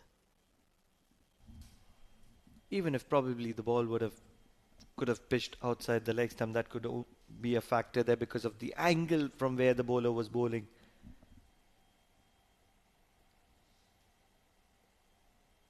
Imran firing it in. He's got it right, but really late in the innings. This is something that he was required to do right at the top. Create that pressure. And what the strength was for IAS, areas where they were really doing well was the swing bowling right at the top. And that is something that they've given up. And they've tried to use pace, and that's not worked in their favor. The slow left arm, right arm, medium gentles of Haitham Bahar. Low full toss. It's only going to be a single. Mansoor Mazhar was doing a decent job for them last season as well. Haitham Bahar bowling gentle medium pace. And he was leading the team as well, Haitham Bahar. Wonder where he's. Probably the combination might not have allowed him to be a part of this team. I was looking for Haitham Bahar throughout this innings. Damage has been done. Now they are doing the damage control by taking those wickets. Oh, what a delivery. The way he left the ball, he reminds me of Courtney Walsh. If you remember the test match against Australia, the final wicket, he was standing with the great Charles Brian Lara. The way he left those deliveries of Glenn McGrath clearly reminds me of Walsh, the way he left the previous delivery, Shah Faisal. The only thing missing was the bat going under armpit. We've watched it together, brother. Courtney Walsh at the golden days, the golden era, in my opinion. Oh, looking to paddle. What have you done here, Faisal? This is going to be the highlight of the day. A pacer off the pace of Imran. Really quick. And Faisal, the left-arm tall pacer of Yalla Shabab Giants, plays a cheeky paddle. Believe it or not. Brave enough Typical number 10 batter shot here from Shah Faisal. Don't bowl that Yorker. Slight error. Don't relegate him. He's number 9. He's contending to be an all-rounder. Shah Faisal. You'll very shortly see him with the ball in hand. 180 on the board. Shot pulled up in the air. Fielder will take hold of it. Shah Faisal in the middle, but doesn't matter. It was the final delivery. He had to throw the kitchen sink at it. 180 for 6 or 180 for 7 or 180 for 8. Does not matter. What matters is Yalla Shabab Giants have put on a mighty total on the board. And they do have the bowling to restrict the opposition. What do you make of it? They have posted the highest total on day 1 of Oman D20, batting beautifully on this track under the lights, the likes of Zohaib Amanat and his partner Hasnainul Wahab getting those runs. Mujibur Ali, who looks completely in control, getting those boundaries and maximums. And I feel for the bowling unit of IAS Invincibles, so much of talent, but it's clearly not there. The likes of Mohammad Imran going for plenty of runs, considered 39 runs and got a wicket, that too on the final ball of this innings. Overall, a complete domination by Yalla Shabab Giants in the first innings. Absolutely. No chance whatsoever for IAS Invincibles. They just were able to do some damage control. It all started with Zohaib Amanat and Hasnainul Wahab. Zohaib continued to make on 61 of 46. Saishiv was very effective for his 26 of 19 as well. Mujibur, very impactful, 28 of 12. And after that, there were a few wickets which fell in a flurry, but it didn't matter. 17 extras did help. 180 for the loss of 8. And it was in a quick fashion, capitalizing on the base. Talking about the bowling, never too effective, but Mansoor Mazhar being the pick of the bowlers. 3 wickets for him. Economy pretty reasonable as well. 3 for 27 for him. 2 wickets for Mehran Khan, the captain. And 1 wicket apiece for Ali Imran, Pasindu and Mohammad Imran. All in all, everyone was very expected. Mehran a little decent with the economy, but everybody else very, very expensive. And hence, 180 on the board for the loss of 8. And it's trouble times for IAS Invincibles. If they cannot get off to a good start against the very strong Yalla Shabab Giants, they are going to be in trouble. It all started off in a fashion where every ball was a highlight. They were looking and scoring boundaries at will. And that's where IAS Invincibles did put themselves in a panic situation. They were not really sure what they had to do. Shots were being manufactured. They were being innovative. They were using the field to his benefit. Fielding was pretty poor. And that's where Pasindu got the back of the first batter and worked a way out. Saishiv came in and continued the momentum. He went all guns blazing. For the very first time, Imran came in and he was dispatched as well. But he fought back to pick up a wicket of his own bowling. And that's where they thought they would restrict. Not really. Yalla Shabab Giants continued the momentum, continued the flurry. Mehran came in with the golden arm, picked up 2 wickets in that over of his. And that's where they were able to restrict the momentum of Yalla Shabab Giants, who were going close to 190, 200. But then came in Mujibur, got them back the momentum, struck a few lusty blows just before Mansoor Mazhar broke their back right towards the end and made sure that they are able to restrict Yalla Shabab Giants' flow to 180. Those were some very, very good wickets. And finally, towards the end, it was Imran who got a consolation wicket of Shah Faisal. 180 on the board. Can IAS Invincibles get 181? It's only across the break.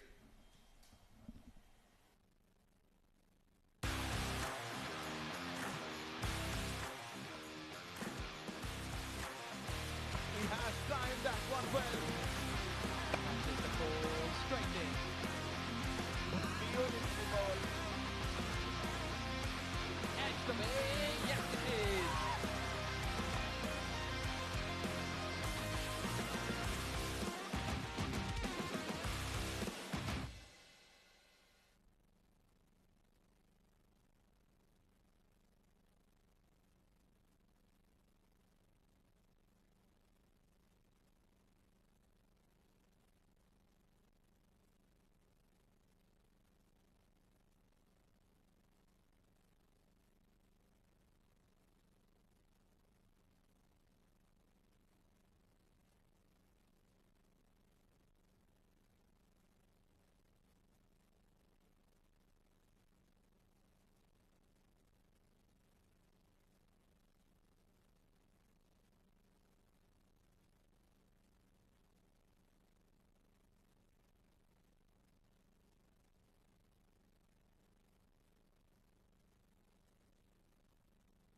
well. Passes the ball straight in. Beautiful ball. Edge the way. Yes, it is.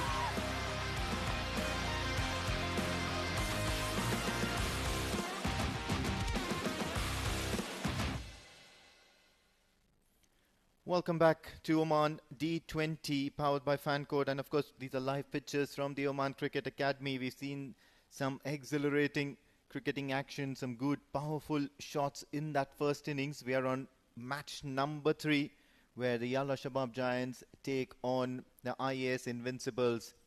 For those just joining in, have a look at that batting scorecard filled with runs. Zoeb Amanat, the star, probably 61 of 46 deliveries. Hasnainul Wahab as well as Sai Shiv Narayan did play some attractive shots, 21 and 26 to them. Mujibur Ali, I believe, was that differential factor, 12 ball 28, and he hit some really long sixes and some powerful boundaries. 17 extras were also a feature of this innings. At the end of 20 overs, they ended up with 180 for the loss of 8 wickets.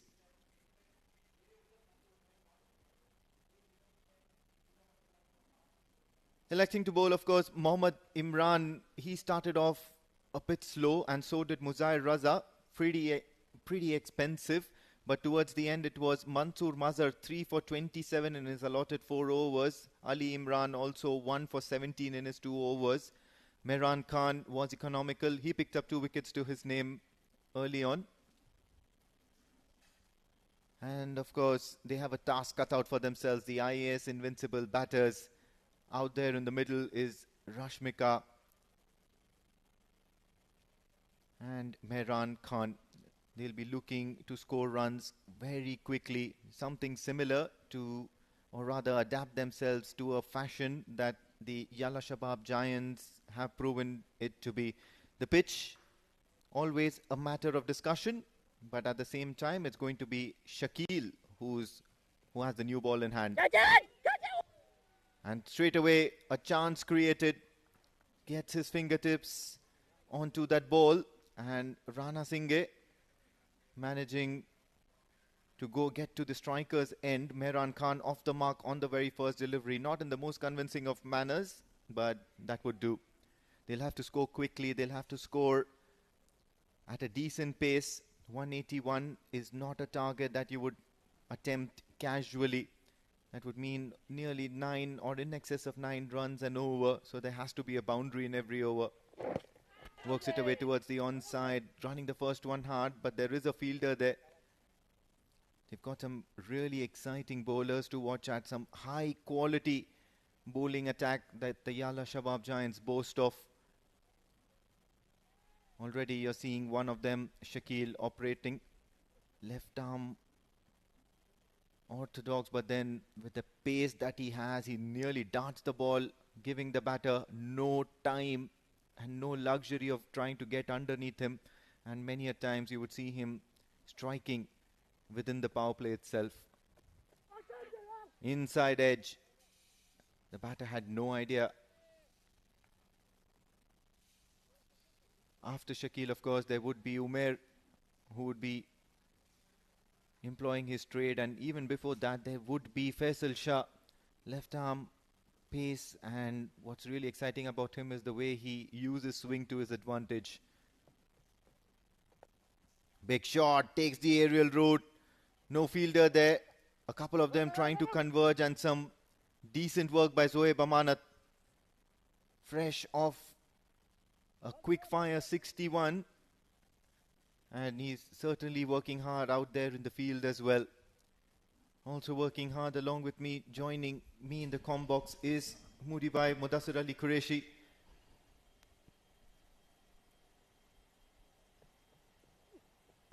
Shot this time towards the onside just for a single. Mudibai, what do you think of that first innings total? Is that a statement total by the Yalla Shabab Giants, or do you think that the pitch has eased out for batting? Forget about the conditions. The way they came out with a positive approach, that was the key for Yalla Shabab Giants. When they came out to bat in the first innings, they laid that foundation, and they have got to a very good total, posting 180. Works it away towards the onside. This time tickles it behind. And a long chase for the fielder. He's done well there. Couple of runs and certainly saved 2. End of the over. The very first, as a matter of fact. The IAS Invincibles, 7 for the loss of no wickets.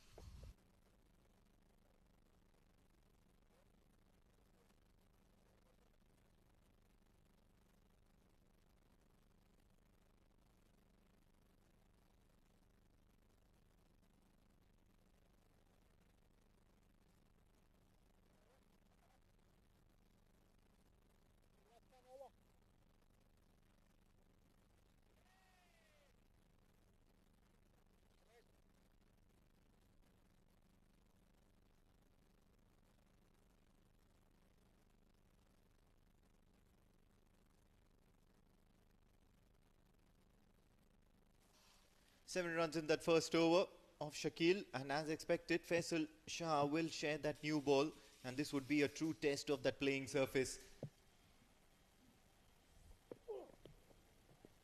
Starts with a wayward delivery off the radar. Faisal Shah with a wide. So left arm orthodox. First over now. Left arm quick. Shah Faisal started off with a wayward delivery. The wicket looks batting friendly under the lights. All they need is a good start. They do possess good batters deep down the order. 6 overs, 54 for 1. An ideal start. They're going to be helped with a few extra deliveries as well. This one well within the tram line, so not going to be called a wide, but within 6 overs, they should be looking to score in excess of 9 runs and over at any cost, and that would only ease out that pressure, that scoring rate pressure that would be building from then for the IAS Invincibles. They don't have a very deep and prolific batting attack, but they still have talent amongst their ranks, so they cannot be taken lightly. A lot of it resting on the shoulders of Captain Mehran Khan. Ooh, looks for a big heave, but coming from over the wicket to left arm over the wicket to the right-hander always creates doubts in the umpire's mind. And I mean also the major difference what I feel is the fielding standard. They are live wire when it comes to the fielding of Yalla Shabab Giants. They do have Sanju Sajeev, a superb fielder. The likes of Zikriya Islam, likes of Umair Shakil, the fast bowler, Sai Shiv Narayan. He's also an extremely good fielder, especially at the boundary. Coming in from the Oman LNG end, Faisal Shah. Full delivery this time turned out to be way too full, but was a change-up delivery as well. Now Shah Faisal is a very good swing bowler. He loves producing swing. He likes hitting the ball hard on the deck and gets a decent amount of seam movement as well, and he's a very attractive bowler to watch. Much akin an Indian bowler, Bhuvaneshwar Kumar. You see Shah Faisal operating in a similar sort of a way, the only difference being a left arm and a right arm bowler. The same upright action, the same rapid arm movement. He's a very, very good and attractive bowler to watch on a day when the ball is doing something for him. Rightly said. Talented fast bowler, smooth run up. Oh, using the feet, nowhere near the ball. An excellent delivery. Really working hard on his fitness as well, Shah Faisal. This is an important season for Shah Faisal. Almost completed 2 years of stay here in Oman.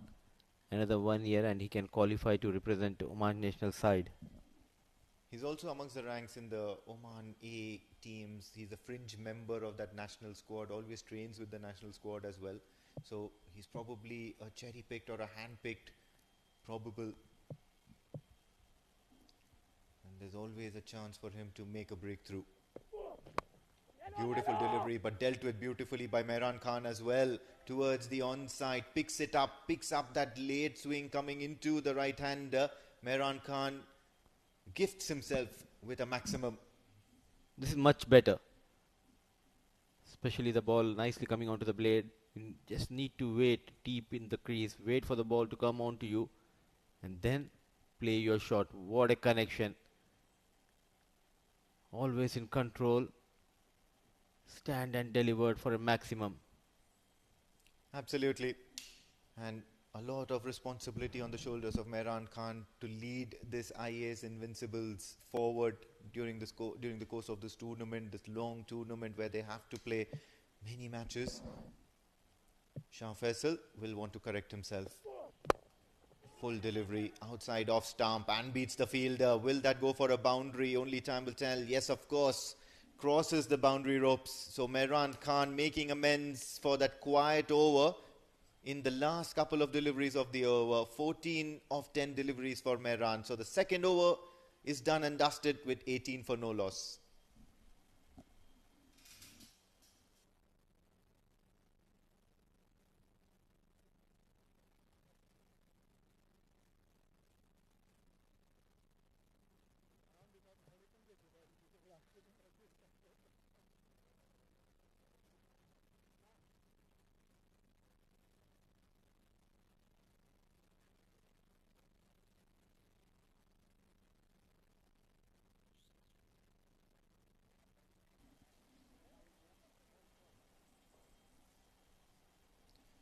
Shakil will continue. Left arm, I dare say it feels an insult to call him a slow bowler. It's just an insult to call him a slow bowler.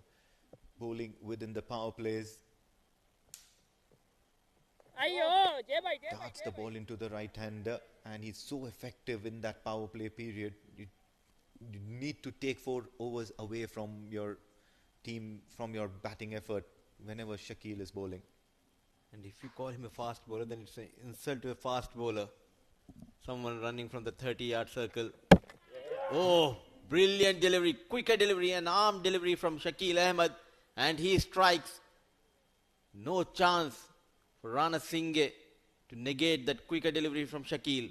He didn't like that, Modi bhai. He certainly didn't like that. He says, I can strike the stumps as good and as effective as a quick pace bowler. Have a look at that, darting into the stumps, giving no time, absolutely no time for the batter to react. Taking the riskier option, Rana Singh, to charge down the wicket to Shakil, and that's always going to end up getting you bowled or getting you dismissed. First blood drawn by the Yalla Shabab Giants, as the IAS Invincibles are 18 for the loss of 1 wicket.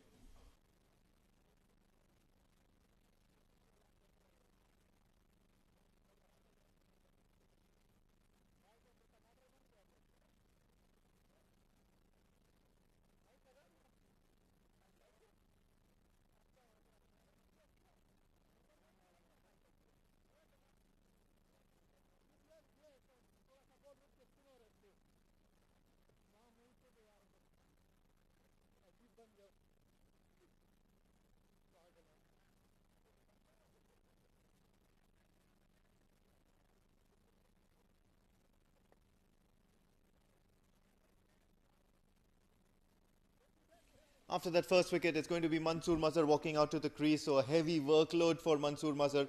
He's got responsibilities of bowling, picking up those breakthrough wickets, and now 1 drop batter for IAS Invincibles. Quite surprised not using Osama Akhil. Who used to bat at top of the order in the previous season for Majlis Titans. Earlier he was part of Bausha Busters. Always among the wickets. Shakil Ahmed loves to bowl in the power play. Straight away getting a wicket. A lot also has to go to say about the strategizing the teams have done at the start of the season. Normally you would find Mansoor Mazhar operating against Shakil very effectively, more effective than the other batters in the ranks of IAS Invincibles. So probably a ploy against the introduction of Shakil in the power play, wherein you would want to see somebody, you wanted somebody to see Shakil off in a very safe manner and in an attacking manner, capitalizing on the power play. Mansoor Mazhar is an attacking batter. He loves scoring runs of boundaries, and the power play would just give him the license to do that. Full delivery, but dealt severely with Mehran Khan. No fielder outside the circle, so he'll help himself to another boundary. Dealing in boundaries is Mehran Khan at the moment. Captain getting those runs. Got a couple of wickets in the first innings. Now getting those all important runs. Slightly fuller. Tall Mehran with ease clears that mid off. Few bounces, 4 runs. Good result here so far. 22.4 and they're on 23.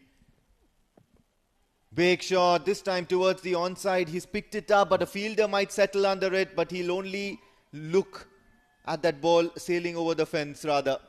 It's a maximum, a big maximum from the bat of Mehran Khan, and just when I thought that they were a tad bit slow or the scoring rate had died down, Mehran Khan makes amends to that. Was not in control. The toe of the blade.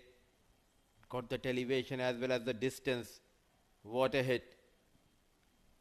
In trouble is Shakil. Leaking runs. What's he got in store now? He want to desperately make a comeback. Does that with a dot ball, but he won't be happy with the number of runs he's leaked in this particular over. Yes, a successful over, but has also given 11 runs of it. IAS Invincibles, 29 for the loss of 1 after 3.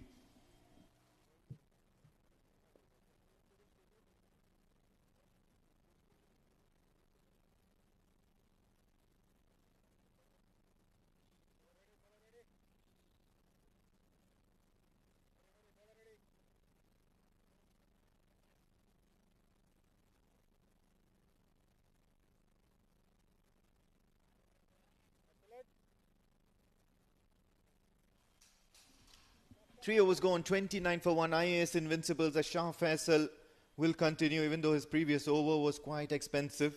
So he'll want to make amends. He'll want to make a comeback of sorts here in this innings. Brilliant ball outside the off stump, inviting Mansoor to go for that suicidal shot, suicidal slog, because Mansoor Mazhar is looking to do only one thing, and that is throw in the kitchen sink and utilize that power play. A flashy drive. Better for him to give. Strike back to Mehran, who is striking the ball beautifully. Got a maximum in the previous over of Shah Faisal. Going has been good, though they have lost a wicket. Going around 9.5, 10 runs per over.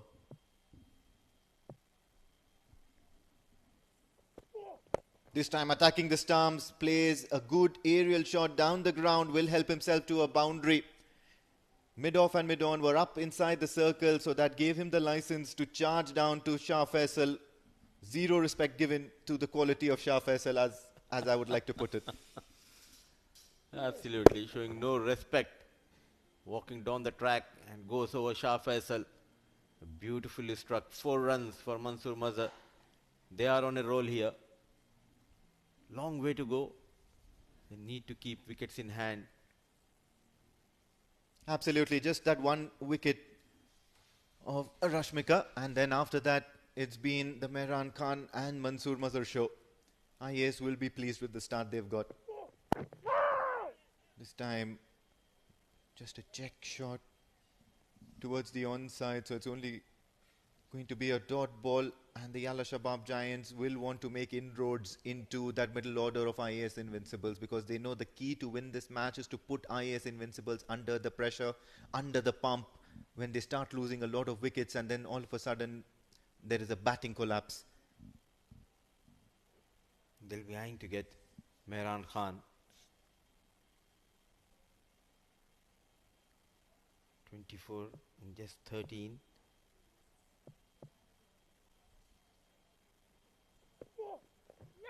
This time a good length delivery played towards the offside, and he's had enough to just run down for a single. Now Mehran Khan on strike to Shah Faisal. And that has to be the ploy here for Yalla Shabab Giants, and that's to make inroads into that batting or the middle order of IAS Invincibles. And that has been one solitary problem of the IAS Invincibles. They've put up spirited bowling performances, but when it comes to their batting, once the top order has a collapse or once the top order is back in the hut, all of a sudden that middle order and the lower middle order seems quite ordinary. This is a problem that I believe the IAS Invincibles have fixed by getting the likes of Muzahir, by getting the likes of Usama Akil into amongst their ranks. Short ball.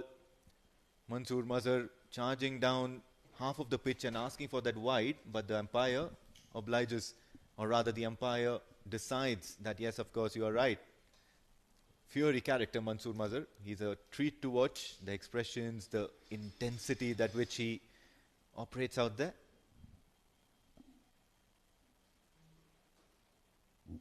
Always want to perform for his side. Providing that support to Mehran. Just a matter of time for Yalla Shabab Giants. They need to be patient now. One wicket goes down, then all of a sudden the team will be under pressure here. But as of now, the going has been good thanks to Mehran Khan. Have a look at that. Just running, and this has sloppy fielding, yeah. Not making sure that there is sufficient backup to prevent that single. And all of a sudden now Shah Faisal will have to revise his bowling plans to Mansoor Mazhar. That could have been a dot ball in the favour of Yalla Shabab Giants. Already got a boundary against Shah Faisal. He looks comfortable against the pace of Faisal. They need a boundary. They need to find a boundary. 181 is the target. They're chasing IAS Invincibles. Bulk of the runs coming from the blade of Captain Mehran.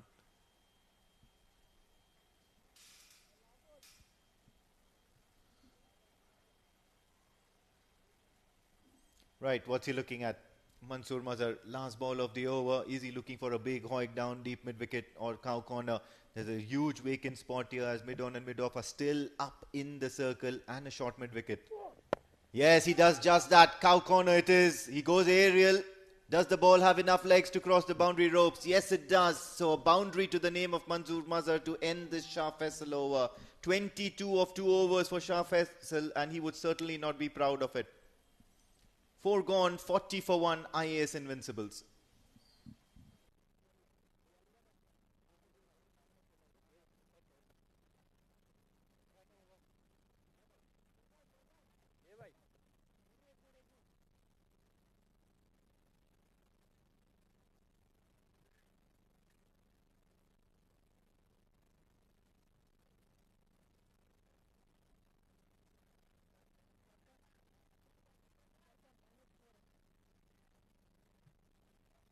Bowler change coming right arm over.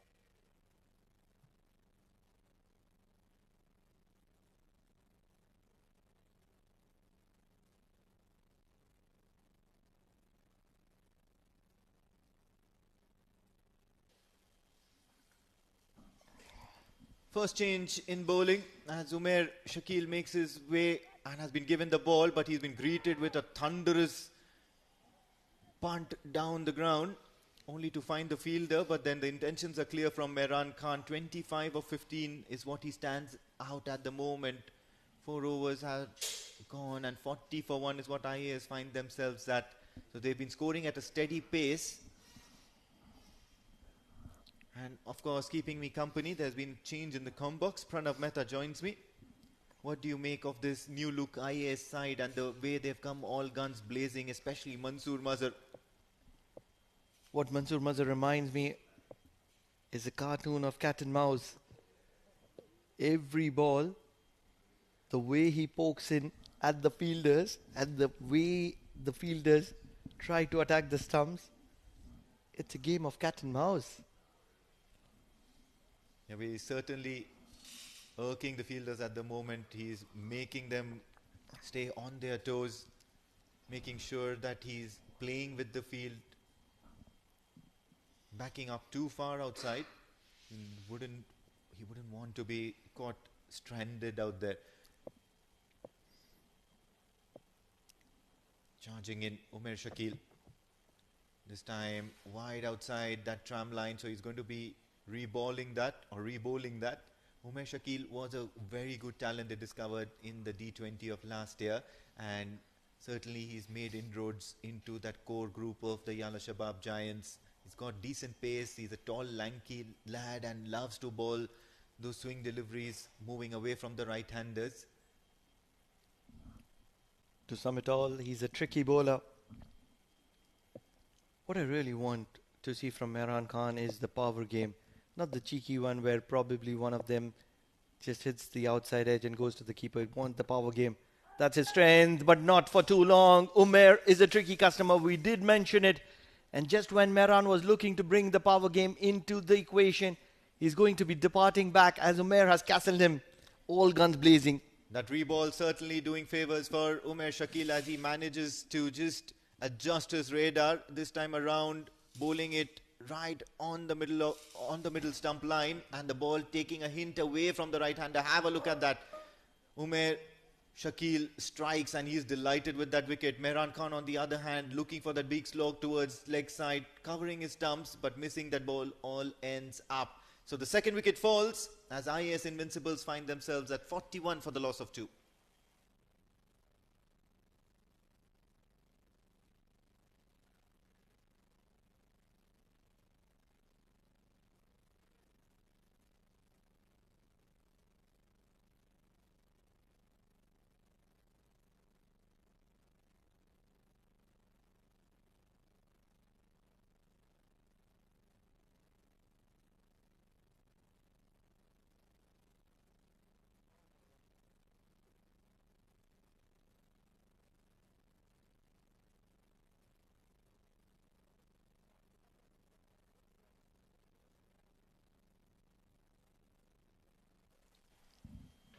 Abdul Rauf, the new man in for the IAS Invincibles, and he's got Mansoor Mazhar to keep company out there in the middle. But what right now they have the task at hand is to make some sense of this Umair Shakil over. 1 for 1 in 3 deliveries, and they would want to make amends to that. Abdul Rauf, with all that experience that he has, will be watchful. They just need to continue with that momentum that they're carrying at the moment. Oh my goodness gracious me, Umair. What an incredible bowler. It's almost a replica of the previous wicket of Mehran Khan. The very first delivery, no chance whatsoever for Abdul Rauf. He's been castled as well. The in-swinger in the block hole is the magic delivery for Umair, and it's working very, very nice at the moment. So first ball duck for Abdul Rauf. And have a look at that. Once again, targeting the stumps. That hint of late swing after the ball pitches. That seam movement does Abdul Rauf for all money. Disturbing the timber, and the Yalla Shabab Giants are delighted. Third wicket falls for the IAS Invincibles as they are 41 for the loss of 3.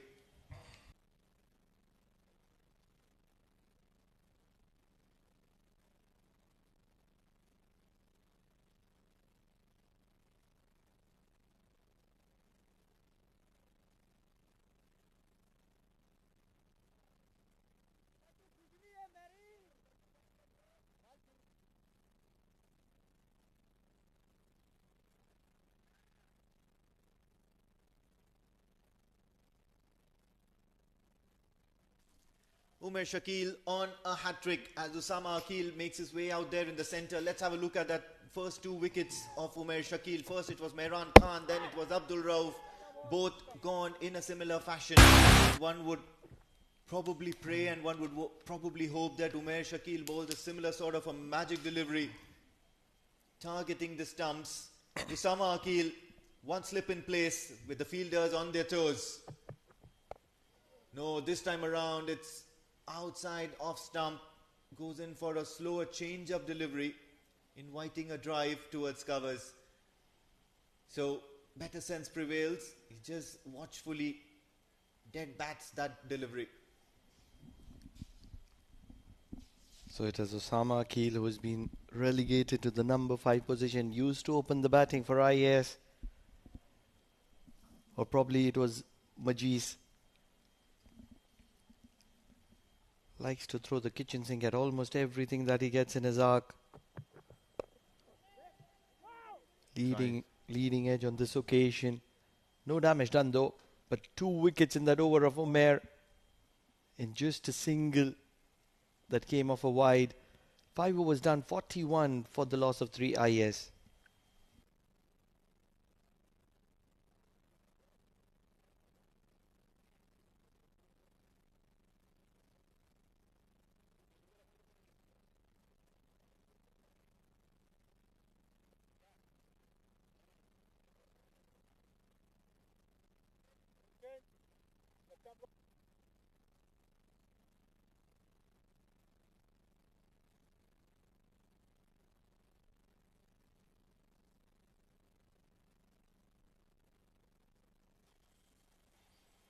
Well, within the power play, and it's that impact of Umair Shakil that has certainly rocked IAS Invincibles. They go for another bowling change, and this time around it's Mujibur Ali who will do a little bit of slow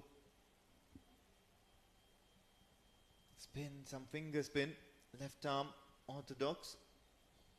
He's already had a great day with the bat. Came in, laid down in the order and made an immediate impact, a powerful, meaningful impact, resulting in that target of 181 by the Yalla Shabab Giants. Osama Akil, on the other hand, is the new man in who's come in because of a very, very good over by Umair Shakil. What an impactful cricketer Mujibur Ali, and what a find Mujibur Ali has been for Oman cricket and as well as Yalla Shabab Giants. Works it away towards the onside behind. A nice glance, and have a look at that. Going for that second run, but it was a very tentative call by both Osama Akil as well as Mansoor, as if they weren't sure that the second run was for the taking. He's a good bat, Osama Akil. Has a lot of potential, talent. It's only a matter of time that he does justice to that talent. Once again, a point to note, there aren't any demons on the pitch, and now this time around, when you notice, it's completely different from the first 2 games. It's coming onto the bat very easily. They've had the heavy roller on for a few minutes as well, ensuring that the pitch is flattened out completely. Full delivery, trying to dart it into the right-hander, but at the same time giving a little bit of flight as well.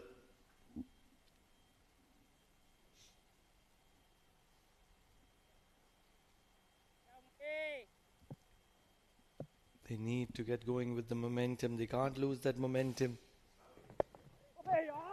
Trying to be cheeky on this occasion. Mazhar only manages to get a single. That's what wickets and damages to that wicket column does to the approach. We are still within the power play, and this over has gone off very quietly, and that too to a bowler, a slow bowler like Mujibur Ali, who's just gone for 5 within the power play. Charging, and just when I said they were going too slow, Osama Akil makes a statement shot towards deep mid-wicket, towards the cow corner area, with a maximum on the very last ball of the power play. Good strike here.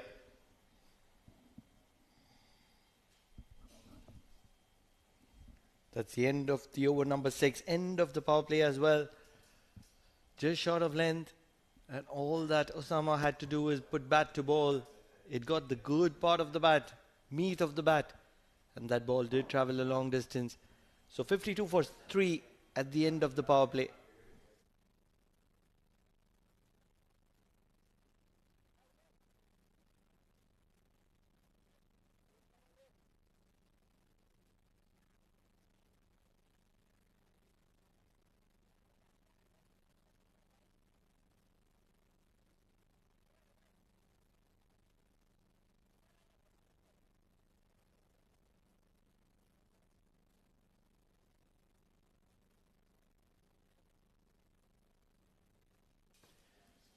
Successful first over, and Umer Shakil immediately gets his second after the power play. Soft appeal here from everyone around the bat, and they certainly know that he certainly has his tail up, Umer Shakil. He's running in hard, he's bowling those zippy deliveries coming into the right-handers. Probably not wearing a thigh pad. He's been impacted down on the ground immediately. Believe it hit that gap between the pad and the thigh pad, that small gap. And it can be very, very painful, especially when it comes at the pace of Umer. Well, I would have a problem even if it comes at the pace of Shakil Ahmed. If it comes at the pace of Shakil Ahmed, you're in serious trouble. He's one of the quickest in my opinion. Probably exceeding the expectations of Umer as well. Okay, let's lower the expectations a little bit. Maybe Mujibur Ali? Samay Srivastava. Let's have a deal at Samay Srivastava. No, I think I'd still be in trouble. I'm sorry. I've had my fair share of bruises. I've had my fair share of freak accidents with the season ball, with the leather ball, and it's not too pretty. Oh yes, it's very painful. When it impacts, and it impacts really hard. It can turn green, blue, probably shades of colors that you wouldn't have even imagined. And then that pinching pain stays through the week. And now we are talking about somebody with the pace of Umer. Very quick, very skiddy. And that kookaburra ball, very painful. Very, very painful. I believe nowadays they do have some sort of a magic spray. I think it's called Elmetacin, and you spray it, and within a couple of days or 3 days, the bruising then starts getting better. The bruising area starts getting better. And it's not a medical advice, but then I do believe they've got something of that sort here in the pharmacies, and I think the physios might know about it. But I'm not really sure what does it do to relieve the pain at that particular moment, because now you see Mansoor Mazhar will straight away get back to batting. It's not now. Probably 15 years ago, I used to have the services when I used to play good quality cricket of Dr. Wace Pace, father of Leander Pace. And he used to have this small machine which used to give electric shocks, not literally electric shocks, but probably currents. And that would be really painful, but within a span of 5-10 minutes, it would be pretty much good to go. Punches it towards the offside just for a single. Mansoor Mazhar is back in business. He'll certainly look to up the ante, to play a few good, attractive and aggressive shots here to the bowlers. Umer Shakil shouldn't be one of them, especially if he knows how to keep his line and length tidy.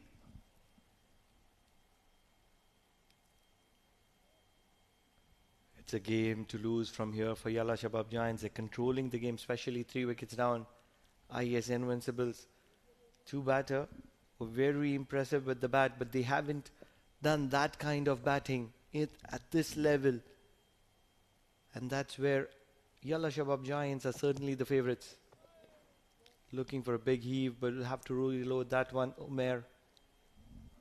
Yes, absolutely. Not happy with that call, but then that was a good decision here by the umpire outside those guidelines here.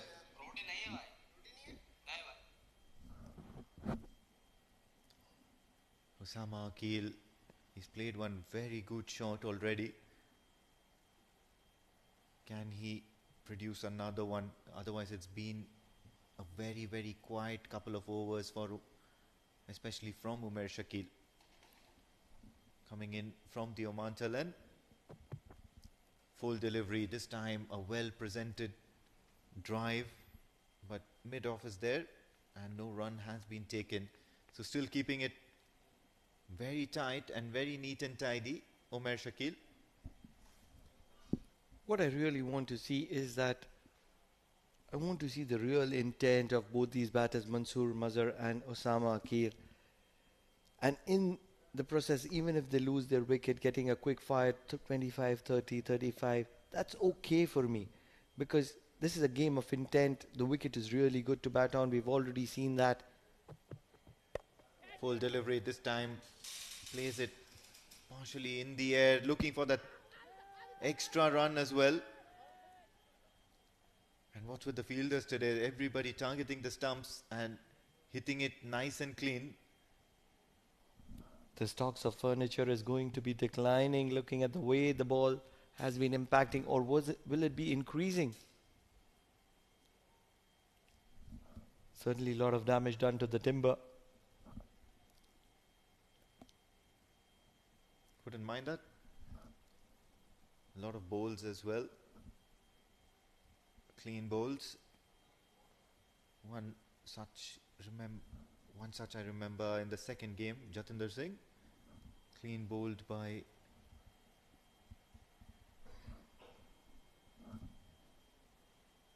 very impressive bowler. However, Ibrar, who made a new, the debutant Ibrar. The debutant Ibrar, a new player. Shot dealt with severely by Mansoor Mazhar, but there is fielder out there, and this is probably why Yalla Shabab Giants is a champion side. They do know the instincts of each and every opponent that they are up against. They'll set up fields for them, they'll set up strategies for them and make sure that they never get back in the game. So you'll have to produce something special here. The IAS Invincible batters, Usama Akil and Mansoor Mazhar. I've been mighty impressed by Mansoor Mazhar. Very eventful, very intentful. Always looking to make an attack. Once again, punched off the back foot towards the long gone area, only for a single. And once again, Umair Shakil wouldn't mind that. He's ended the over on a very quiet note. As many as 5 runs, from which one has come from an extra. 57 for 3, IAS Invincibles after 7.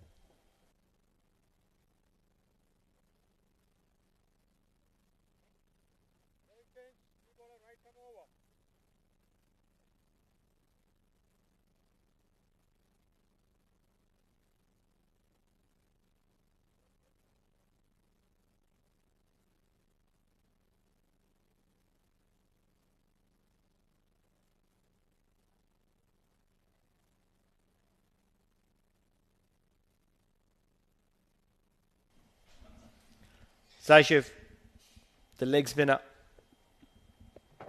Shot had to be put away, and in turn it's only a single. Certainly would be wanting to adjust the line and length a little bit. It was a loose delivery. He'll be very happy that it's only gone for a single, but otherwise that was a goner. Interesting action here from Saishiv. Very busy at the time of load up and delivery.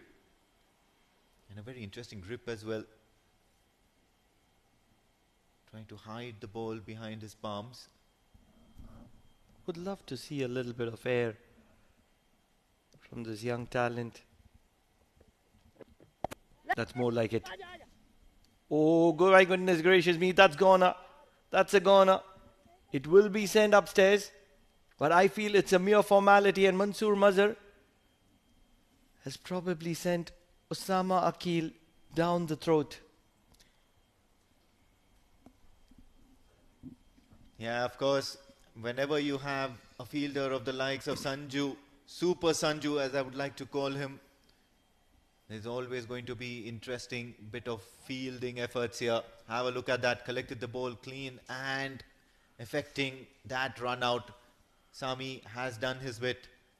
Usama Akil would not have a lot of time left remaining in the middle here, and he'll be walking back. So in a spot of bother here, IAS Invincibles as they lose their 4th wicket.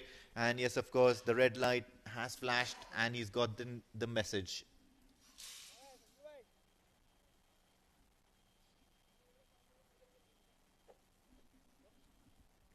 Right then, once again getting that confirmation. So starts off with a very eventful incident here.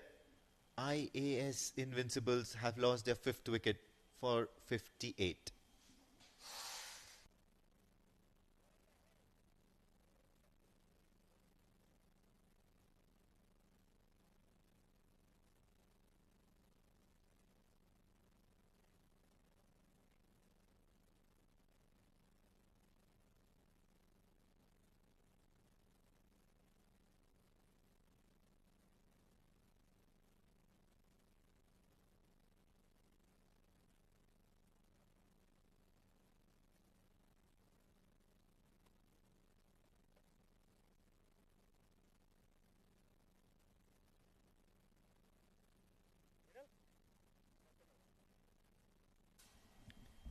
In walks Anis.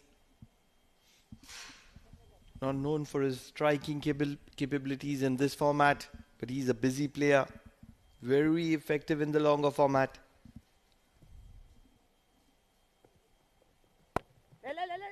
Cuts it and beats the flying fielder only for a single, so he'll be happy that he's gotten off the mark, and probably would want Mansoor Mazhar to hog most of the strike at the moment, because he certainly hit a few nice shots down the ground, and that too to a bowler of the likes of Shah Faisal.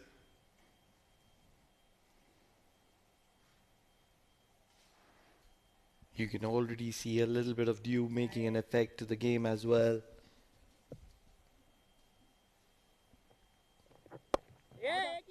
Good amount of turn being extracted from Saishev here. He slowed the pace down, if you notice, from the first delivery that he's bowled, and he's able to purchase a little bit of turn despite the availability of dew. Having said that, yes, of course, he's managing to get some turn off the surface, but then the trajectory is not that effective. So at the moment, he's only happy to contain runs here. But more often than not, any delivery that's short will go for runs. This time around, just trying to play that ball behind square, but ends up just getting an outside edge. No run here, so he'll be happy with that. Sai Shiv bowling an effective over, just 3 runs so far.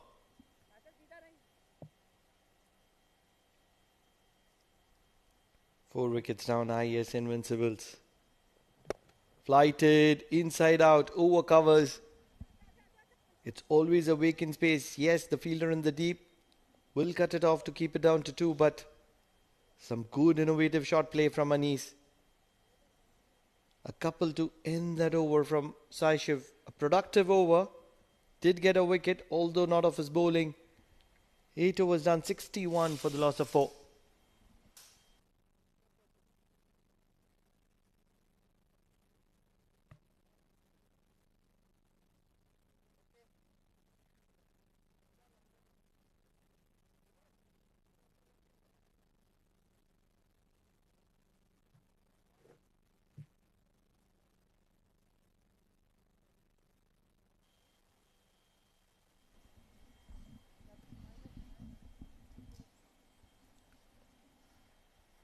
"61 for 4 after 8, and on the trot, Umer Shakil will be looking to bowl his 3rd over, and why not? 2 for 6 is what his figures read at the moment.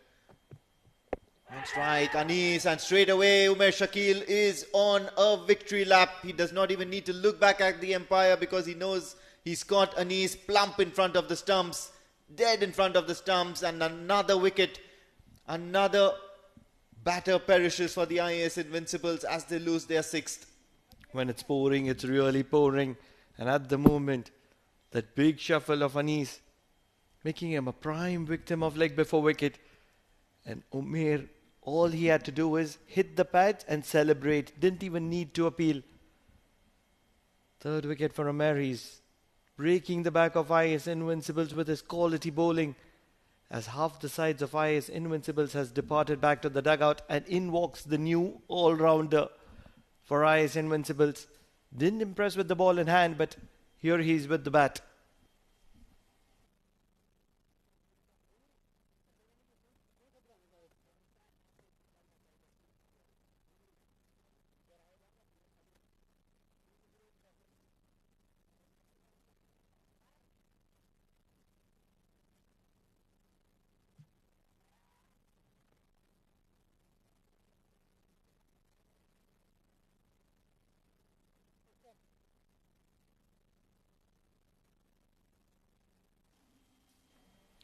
Muzair Raza now out there in the centre, and he'll be facing an on-song Umer Shakil, who's looking to make inroads into this IAS Invincible side. He's been highly accurate, and more often than not getting quite a bit of success. Full delivery, and presents the full face of the bat, and Muzair Raza does something that he does the best, and that's to clear the boundary ropes, dealing in 6s. Muzair Raza, first ball 6, and it's certainly against the run of player. I assure you that if Muzair Raza manages to stay here till the 16th over, IAS Invincibles will be in a very good position, because that's the kind of player Muzair Raza is. He likes to play some free-flowing shots. Has a big backlift. That is a low full toss, one of the most effective deliveries for a fast bowler. And what Muzair Raza has done, not looking to hit it too hard, just given it the angle over covers. And the ball has travelled the distance, 67 for the loss of 5.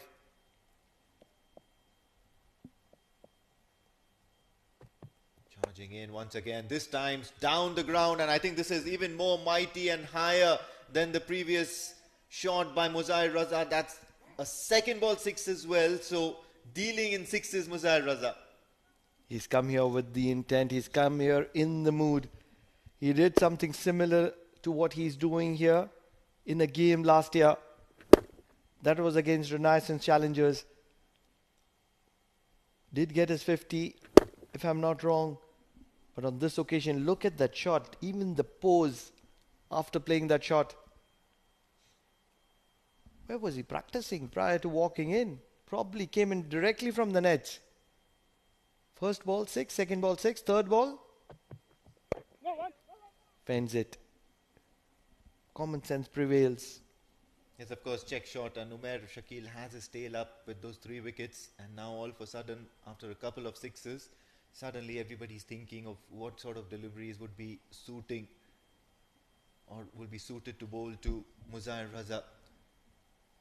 I believe it's a short ball ploy, or maybe it would be something on good length, asking him to play proper cricketing shots rather than hitting the ball with the power that he has. Make no mistake, he's a class act, Muzair Raza. Shot, slow and wide outside off stump. That's much better. I really feel that change of pace is the right kind of thing to do against a batter who has a big backlift. And that's just to make sure that he stays real. What that does is that not only it puts insufficient doubt in the mind of the batter, but also the genuine stock quick delivery becomes a little more quicker. He'll certainly want a payback. He'll want to give it back to the Yalla Shabab Giants, Muzair Raza. Not had a very, very good bowling session in that first innings. But then after that, it's been just about all right, the way he's gotten off the mark. End of the over, 9 gone, 73 for 5.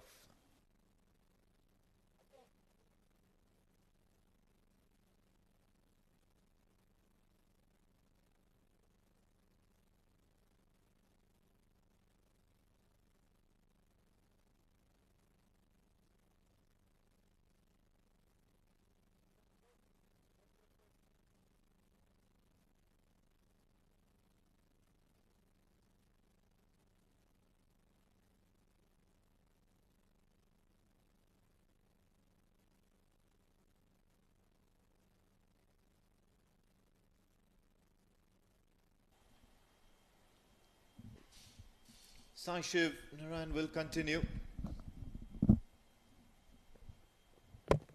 And Mansoor Mazhar trashing that down the ground. And this is going to be an interesting battle now, especially if Muzair Raza stays on strike. Yes, he does. And he would love to take on Sai Shiv Narayan, especially because of the trajectory that he's getting at the moment. All he's trying to do is just loop the ball or give a little bit of airtime to the ball, and so that he can manage to get some purchase. Would Muzair Raza take the bait? Yes, he almost tries it to throw in the kitchen sink. Not getting a good hold of it, so he'll have to be content with only a single. Don't really think that Muzair would fancy his chances against the leg spin of Sai Shiv, especially because he doesn't offer the pace. And there is a sufficient amount of deviation for him to miss-hit the delivery. Flighted. Mansoor Mazhar wanted to throw it to the orbit, or probably beyond. Yeah, well, the problem is where he plants his foot at the time of the pitch of the ball, and that's probably why he's missed it, because there is turn being offered. Much more sensible running the first one hard. Will he go for the second? No, the fielders are just too good for that. And Mansur Mazhar also just slips a little bit, negating that chance for the second run.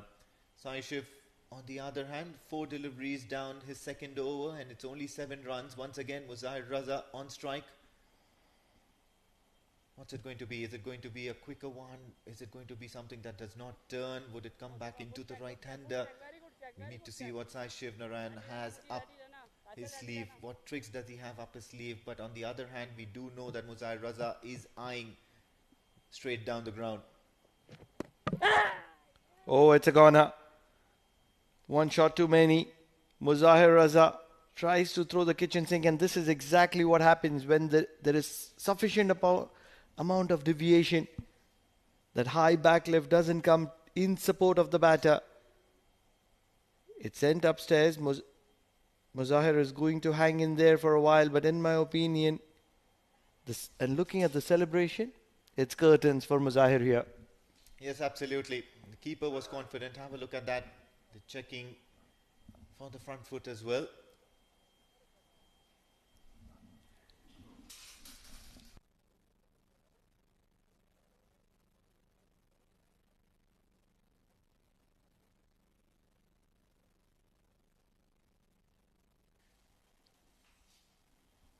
Yes, of course, one shot too many. He started off on a very positive note, giving a little bit of hope to the IAS Invincibles. Have a look at that. Waiting for the ball to come to him, but could not get near the pitch of the ball. Miss-hit, and the rest was affected by the keeper. And I believe that's as clean as it can get. Losing his shape. That was the prime reason for him missing the ball. And every time he sees this visual, he will realize that in cricket you need to hold your shape, and that's the only way to hit hard. If you look at his 6 over covers, if you look at his 6 straight down the ground, on both the occasions he held the bat to show the shape. And that's the most important feature. Although on this occasion, no brainer whatsoever. Probably the only point of consideration is, did the keeper collect the ball in front of the stumps? Not really. It's against the batter. Muzahir Raza has started to walk back. The red light has been struck. 6th wicket down for IAS Invincibles. And from here, I feel it's only mere formalities.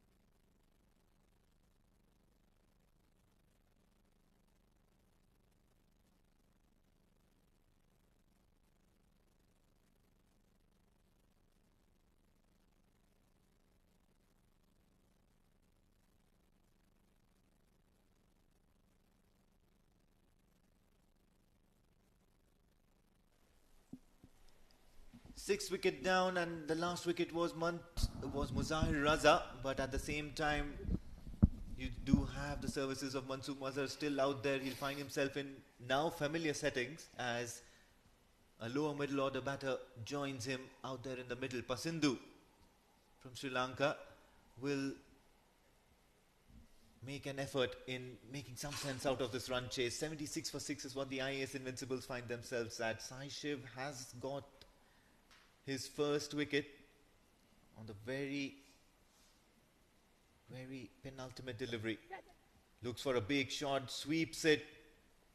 Does the ball have enough legs to cross the ropes? No. Shakil Ahmed will ensure that it's only down to 2 runs. So a couple of runs to end the over, and it's been eventful for Sai Shiv as there has been a wicket as well for him. At the end of 10 overs, IAS Invincibles are 78 for the loss of 6.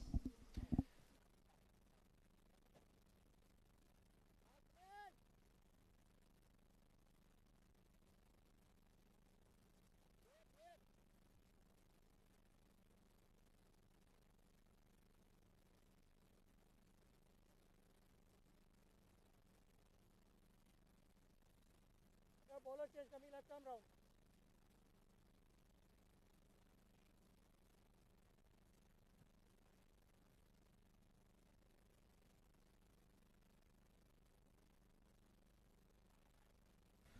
Mujibur will be back into the attack. 11 of his first over. Just wide of shot fine. This is going to be to the boundary. Mansoor Mazhar continues to impress. He's fighting a lone battle here. Yeah, he's been a silent spectator on the non-strikers end as he watches a lot of his batters, a lot of his partners run out, bowled and gone in a hurry back into the hut. And finally, now that he gets his chance, he's looking to make amends here by scoring a boundary. Is it too little too late here for the IAS Invincibles? You can never say, especially if Mansoor Mazhar is out there. You never know. The required run rate just around 10. And with Mansoor Mazhar in the middle, Pasindu is a top order batsman as well. And you never know. You just never know in this format what can we get out of it. Although, in my opinion, in my understanding, Yalla Shabab is too good a team to give it away from this situation in which IAS Invincible is. 6 wickets down. Still around 100 runs to get. 60 balls. Less than 60 balls remaining. Mujibur Ali coming in from around the wicket. Ayyo. Excellent delivery, but worked away well, dealt with well as well. Pasindu now rotating strike, and he'll be only too wary, and he'll know that the key to success is to rotate strike first and then go for the flashy strokes on bad deliveries.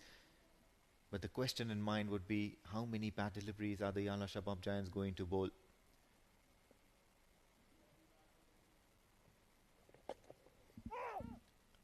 Not able to find the gap on this occasion. Straight to shot fine. And it's going to be a dot ball. They fancied their chances against Mujibur here. They need to understand that the asking rate is still well within control. You've already got 6 runs of the first 3 deliveries, and now they need to manage to find another 3 runs, and that can be gotten off singles as well. Just like that. Hence, the dot balls have to be negated, and once you have reached that 9 runs and over mark, you do have the license to go for that extra luxurious shot, which could end up in a boundary or even a single, and that would be a bonus in this run chase. Having said that, of course, they've lost 6 wickets, so it's easier said than done. In my understanding, even if they get 40 of the next 5, and they're leaving the 60 runs for the last 5 overs, I think they're in a good situation. But it's all hypothetical at the moment. 86 for the loss of 6 at the end of 11. It's a game in control of Yalla Shabab Giants at the moment.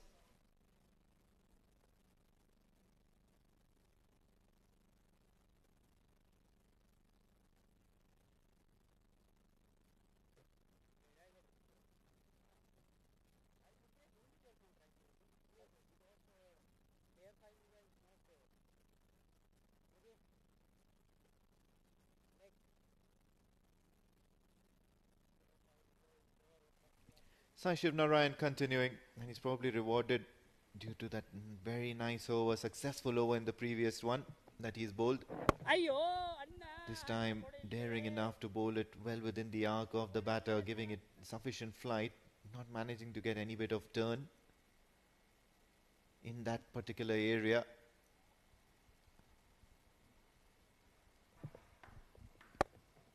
Good flight once again, hint of turn. Very slow in the air, Sai Shiv Narayan.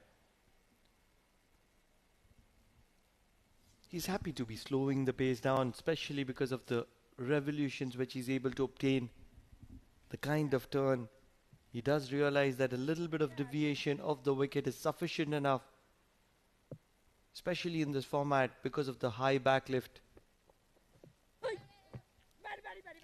Using the pace of the bowler on this occasion. Generally very good in the field as Yalla Shabab Giants. Yes, absolutely. You see they're always on their toes. They're always throwing the ball hard at the keeper, trying to affect that extra run out, trying to stop that extra run, and it's always going to affect the opposition. It's going to affect the mindset of the opposition, trying to tighten that strangulation in that run chase. You suddenly start feeling suffocated and feel that runs cannot be achieved from any part of the ground, as a matter of fact. And you'll have to do something special. You'll have to clear the boundaries, and then one miss hit and the batter perishes. And just like that, Yalla Shabab Giants, a champion side, they know a thing or two about winning this D-Series competitions as well.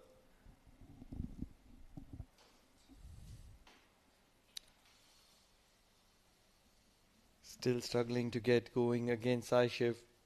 12 runs in his 2.4. They need a big shot here. Almost like a release shot.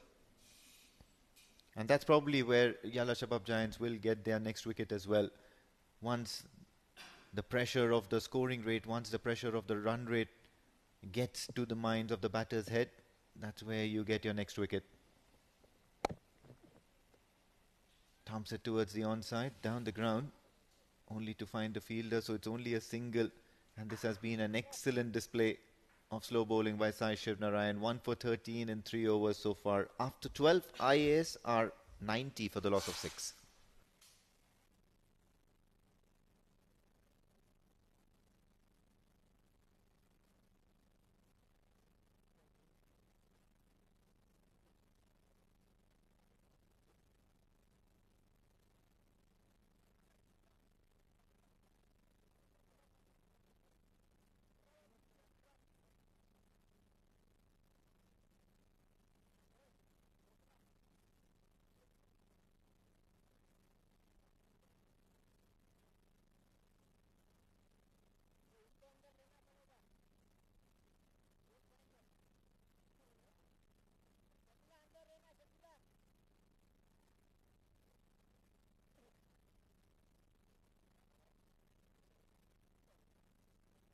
bowler change, come here, come over.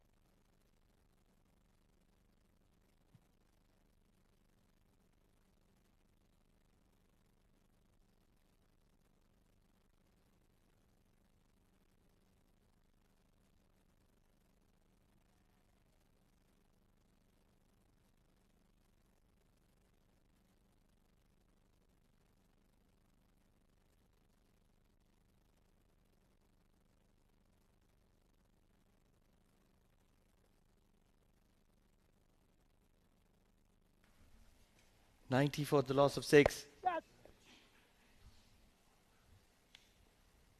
Thumb to covers for a single. Joining me in the comm box is Mudassir Ali Qureshi. Moody, a game completely in control of Yalla Shabab Giants, just standing up to their expectations. Champion side. They have got those runs. Now the bowlers defending the target quite well here. Though they leaked few runs initially, but what a comeback. Led by Jay. We haven't seen Jay. He hasn't been required. He's just happy to be watching the proceedings. He's a national treasure. And he's just playing this format to get the best out of his team. Wouldn't be wrong in saying that from Yalla Shabab's perspective, to the way they frame their team, they would be considering IAS Invincibles as minnows. Just like how they consider all the other side as minnows. And they want to play that dominating game. That's what makes them a champion side. Young blood. They dominated in D10, even in D50. And now showing their true colors, the first game of this tournament for them. In action is Jay. Looking fit is Jay Odedra. And talking about the fitness, was keenly listening to the conversation between you and Amin, the first innings. Amin said, yes, I have lost few kilos, and he mentioned your name as well. Tell me your diet plan. I've learned to say no. Every time that food has been offered to me, I've just learned to say no. But then the problem comes. Mudassir Ali Qureshi walks into Oman and all my diet plan goes down the drain. Aren't we a foodie?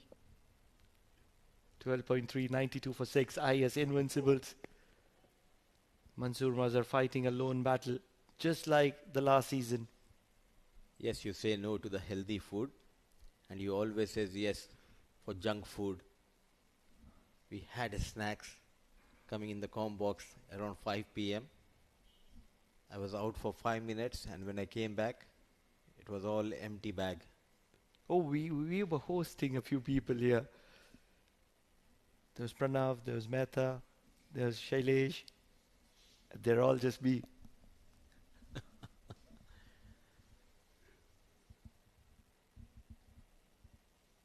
Faisal charging in.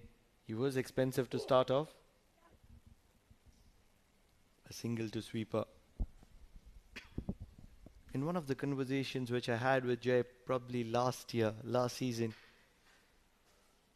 in a game which they won by a margin of 10 to 15 runs, when I was talking to him, he was very, very clear that he was not happy with his side winning the game just by 10, 15 runs. He wants to dominate. He wants to win games convincingly. And that convincing win is very important for him. He doesn't like when his team takes a game very lightly or takes it a little easy, gives an opportunity to the opposition. He wants to dominate the affairs. And that's the kind of person Jay Odedra is. Shot pulled over, fine leg. This is going to be a boundary. Winds that over from Faisal Shah with a boundary. 13 overs done, 98 for the loss of 6. IAS Invincibles.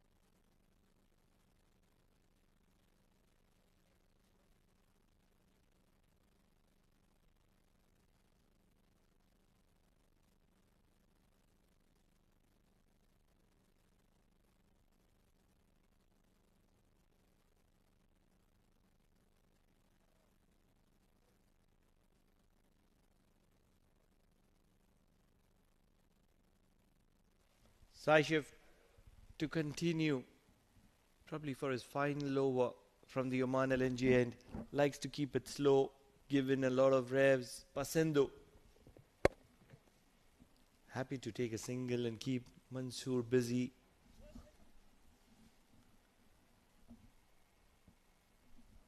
Holding one end, Mansoor Mazhar. Batters came in and went out quickly. He's trying his best. Strike rate is a concern. Yes, he has got those odd boundaries, maximum, but played too many dot deliveries in the process.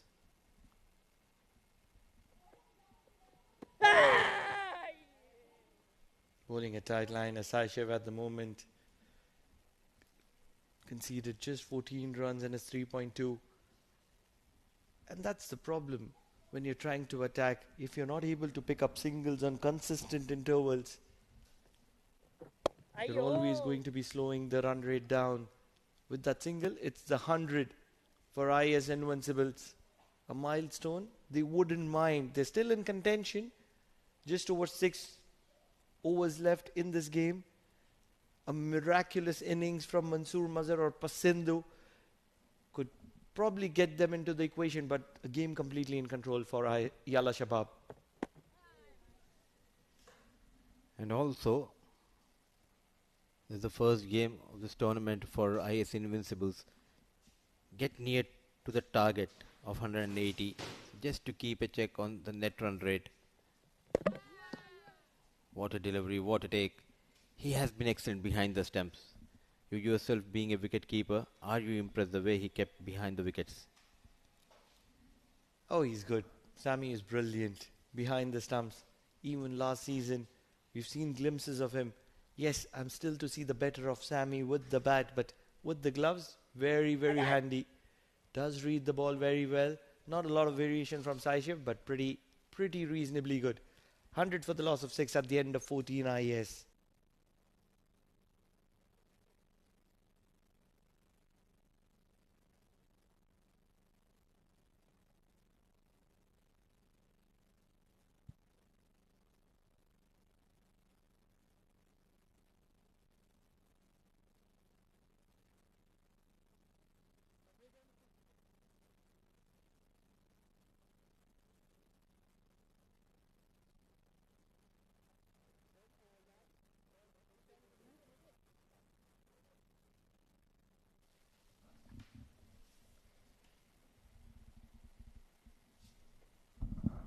Kind of looking at this venue, beautiful venue, surrounded by the mountains.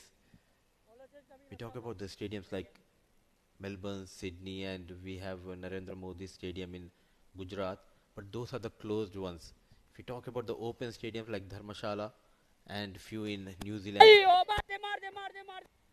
they've worked really hard. Absolutely. It's not very easy to maintain grounds like this. Probably a decade ago, if somebody would have told me that in the midst of a desert, there's going to be a lush green outfield, such a beautiful stadium, I would always believe they're just joking.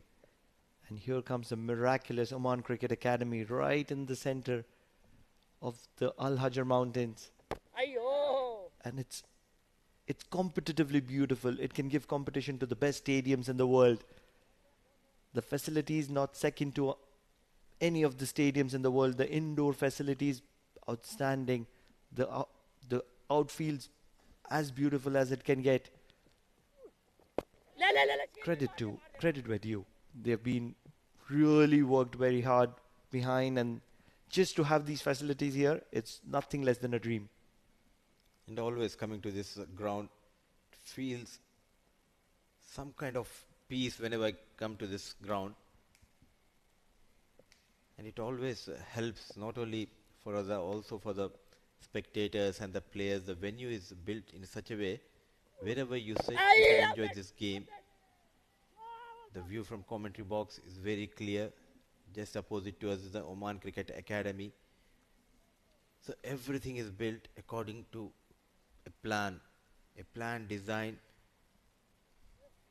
by the heads of Oman Cricket Academy. Well done. Just 2 grounds, but look at that amount of cricket played here in Oman. This is exactly what you get when you have visionaries behind a great plan. And the reason I say visionary is just when nobody would have believed that something like this is possible. We used to play cricket on the muddy grounds.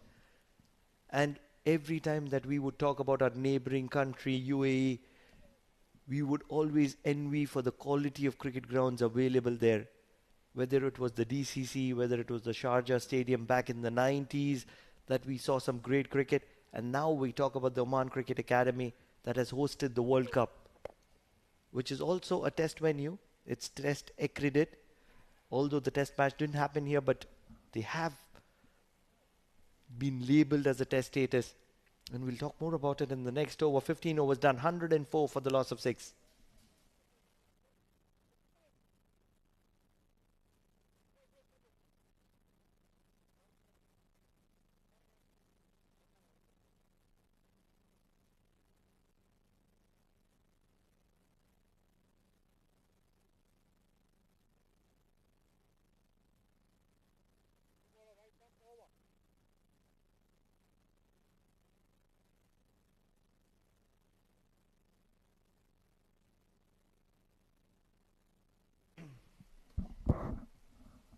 Right then, finally, we see the captain taking charge. And this time it is from behind because he's coming after the 15th over. Allowed his bowlers to do the thing. And just when he's talking about net run rate, he's taken charge and he's come in the middle.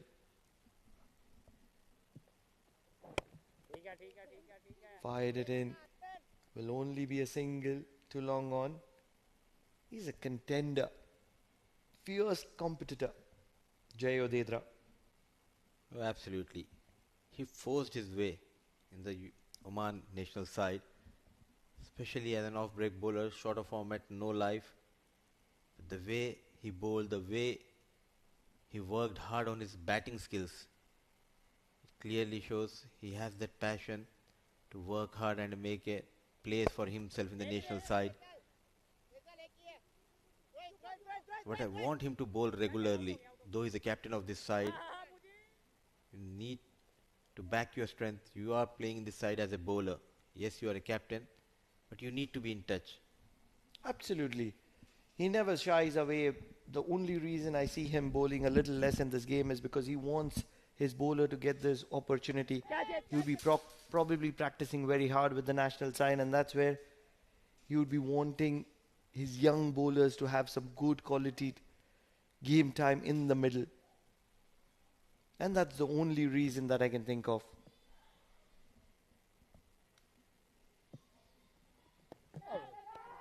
Asking some seriously good questions. Per Sanju.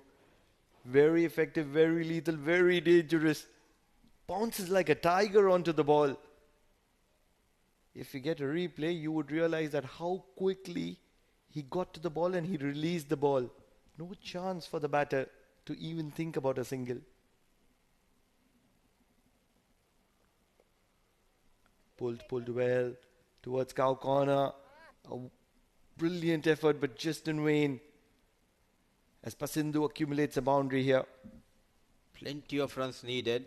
Nowhere near the target, but look at that commitment from the players, from the fielders of Yalla Shabab Giants. It was Mujibur Ali, full-length dive in vain, but full marks to Mujibur Ali for that commitment. Looking to get a big heave. Only gets the good part of the inside of the bat. And a single for Pasindu here. So 7 runs from that first over of Jay Odedra. 16 overs gone. 111 for the loss of 6.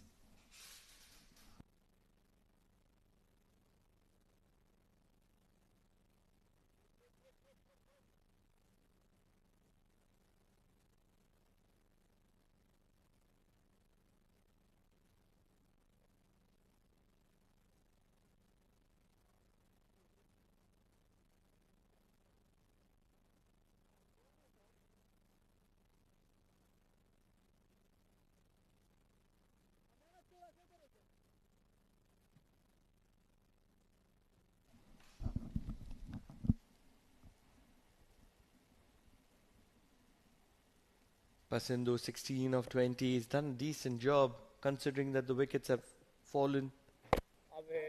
Full toss and they're going to be going for that quick single. They will get there in my opinion. He's quick. Pasindu. Very fit. Good pickup by Jay, but the release was not straight towards Shakil Ahmed. Slightly wavered. It gave a fraction of a second for Pasindu to make his ground. A quick single. Will Mansoor Mazhar go after Shakil Ahmed? Nothing to lose for Mansoor Mazhar. He batted brilliantly, though he played 33 balls for his 35. Flicked on the leg side. It will be a single. What would you do if you're a Mansoor Mazhar? Just look to get to your milestone and celebrate it, or probably look to get IAS Invincibles somewhere in excess of 160, 170, get closer to the target and talk about the net run rate.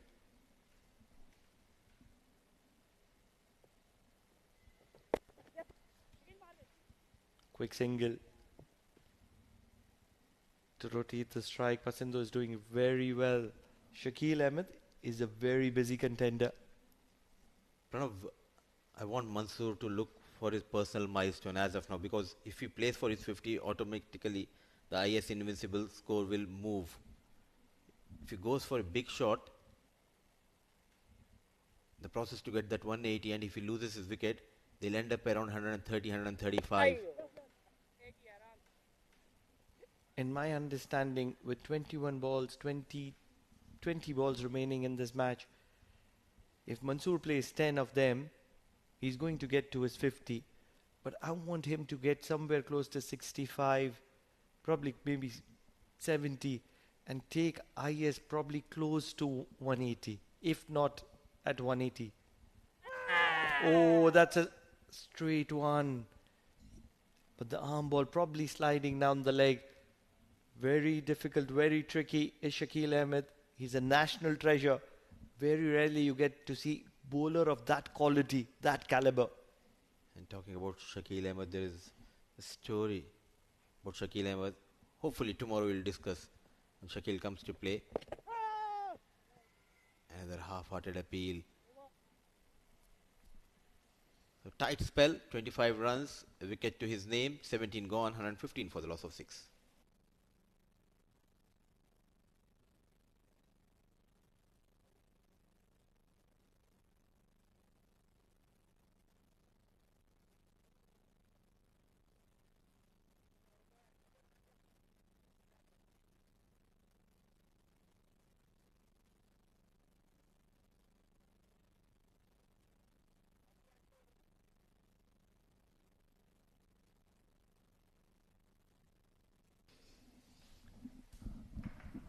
J.O. Dedra will continue from the Oman LNG end.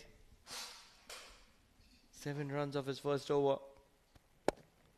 He'll be happy to fly the delivery. And a big heave. The quality of fielding of Yalla Shabab Giants, exceptional. Very, very difficult to get a boundary here. They always look to put their body on the lines to make sure that they save that 1 or 2 runs. And that's what makes a big difference between a champion side and an ordinary side. And clearly this unit of Yalla Shabab Giants, they enjoy coming to Oman Cricket Academy, put that full length dive, put those slides. And fielding is one department which you can control. As we have seen Sanju Sajeev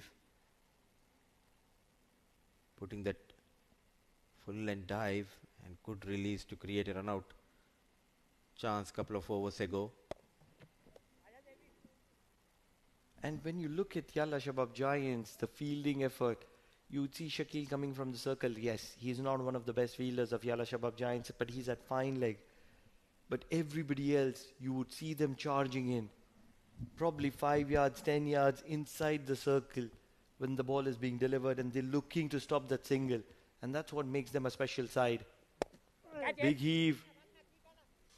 Just short of that fielder at long off, and it's a single for Mansoor Mazhar. He'll be inching to get to that 50 landmark. If he doesn't get there by playing 20 overs, he's certainly done some injustice to himself. Catch it, catch it, catch Big it. shot. Once again, just a single.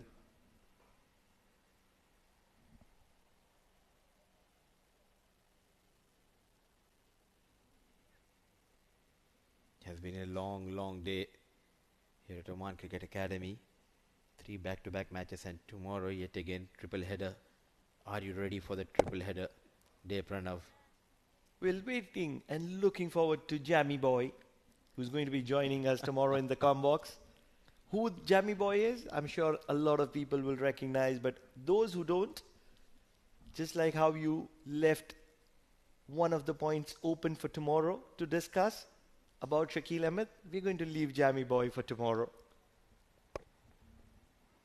Another single to long off. He's been a busy fielder there. 6 runs from the door of J.O. Dedra. 121 for the loss of 6 at the end of 18.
Pick of the bowler for Yalla Shabab Giant has the ball in hand. Umair Shakil coming in from the Oman talent. He'll be looking for his fifer.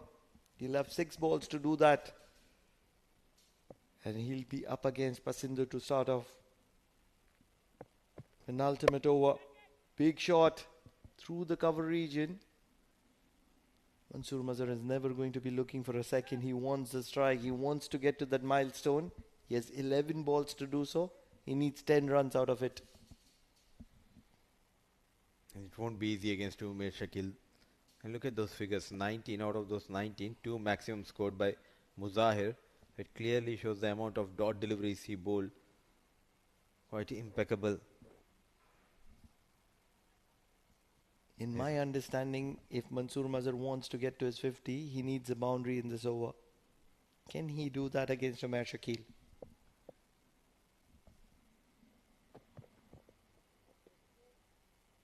Spraying in line. We'll have to reload that one. Front runner Umar Shakil for the Player of the Match award, or it will be Zoeb Amanat, his cousin, who batted beautifully in the first innings. It has to be Zoeb Amanat unless and until Umair can find a way. Because when you're talking about the bowling side, IAS never really turned up against 180 of Yalla Shabab Giants. And that's where that batting performance has a very heavy weight. Yes, obviously we are not the decision maker, but this is just my opinion, my understanding of the situation. That innings of Zoeb Amanat was very special. Absolutely, he laid that foundation. That is why they are in a good position.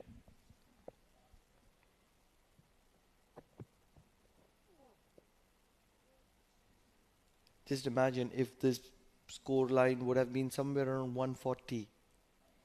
At the same time, it would be an even Steven game with 4 wickets in hand, 17 runs to get off the last 2 overs. There is a chance for both the sides to win. But with that knock of Zoeb Amanat, IAS was completely out of the equation. They just came with some fire right at the top, and it was only a burst, only a drag race. And this is a marathon, my friend. They were just never in the race after the start. Wicket opportunity. Keeper underneath it. The best fielder with the gloves in hand. Sammy has made a name for himself with the gloves in hand, and he's just going to be holding on to a very, very difficult catch under the lights. Wicket number 4 for Umair Shakil. And he needs to thank his wicket keeper, Sami. What a brilliant catch. Under the lights, miles up in the air. It's not easy. Wind blowing across the ground. All eyes wide open. Basics are right. A wonderful catch taken by Sami. They're having an outstanding day behind the stumps. A valiant knock from Mansoor Mazhar comes to an end. Run a ball 40. In fact, 40 of 39 balls. 7th wicket goes down for IAS.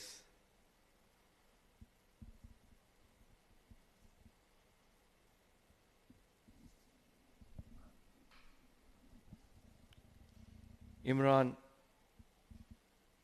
comes in to replace Mansoor Mazhar. He'll have 10 balls remaining. Can he make an impact? He can play the big shots, but he's up against his cousin. He's up against his uncle. Who is the uncle here? Imran Ali? Because my understanding of uncle is the person who is the older one.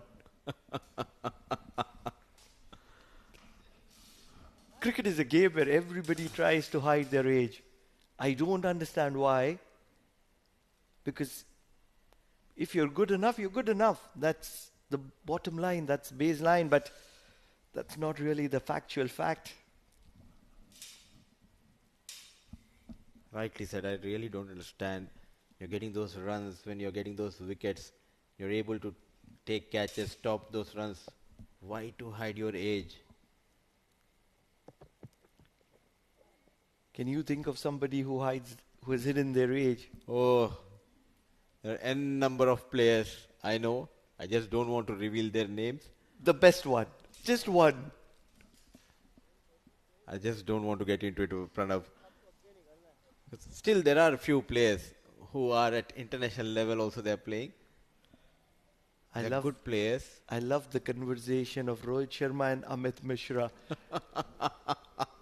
That was a reel that went viral. 13 years back, I met a player. His age was 26 at the time. And I was 29. Now I'm 42. He's still 29. I really don't understand. 26, 13 years ago, now he's just 29. Oh, there are so many stories that I can go on with. And that would bring a lot of spice to this comp box, which I really don't want because I don't like spice. One of the players is with, when I debuted playing cricket at the professional level in Oman, at the top domestic level, I was 15 years old. When I retired, I'm 38 years old. That's 23 years of career. And that person has still not crossed 40. Believe it or not.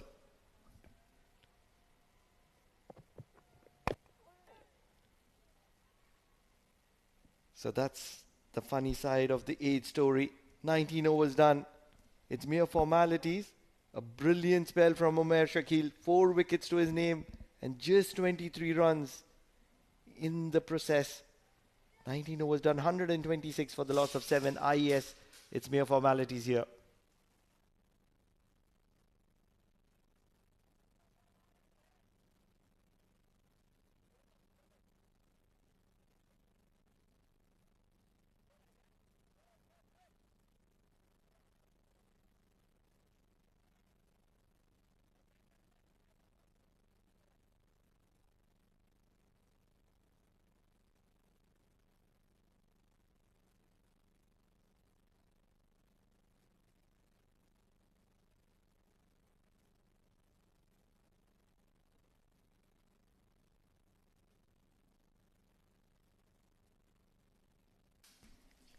Jayo Dedra will be bowling the final over.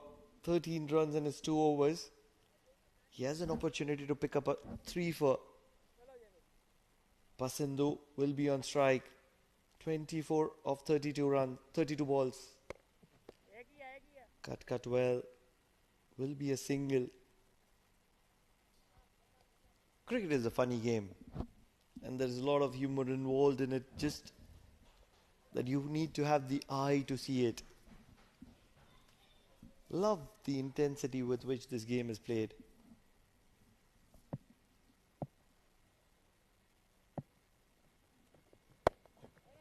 Cut well. But there is sufficient protection with the quality fielding of Yalla Shabab Giants here. The same venue, the month of October, if I'm not wrong, Oman will be hosting ICC World Cup qualifiers. Another big event will be happening here at this beautiful venue. So another box tick for Oman Cricket Academy. And with every passing day, the facilities here at the Oman Cricket Academy is being upgraded. And that's lovely to see. Dancing down the track. It's only going to be a single to long on. An adventurous dive from Jayo Dedra trying to take that catch off his own bowling.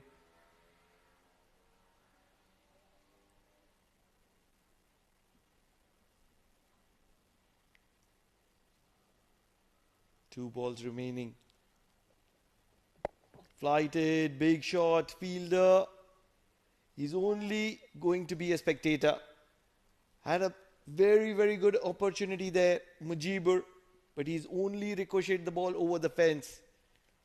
Jayo Dedra wouldn't be very happy. The last thing that you want to do is drop a catch of your captain's bowling. It was the ball which goes the other way, back of the hand delivery, goes straighter on. Final delivery, cut well for a single. So 136 runs is what IAS Invincibles are going to be able to manage Pasindu will stay not out on 26 of 34 deliveries. Imran, the uncle, stays at 9 of 5 deliveries. And Yalla Shabab Giants shake hands in celebration. They're very happy. It's a big win in this format. Not easy to be winning games by 45 runs on a regular day. And what that will do is probably put them right at the top of the table with that win and with that net run rate.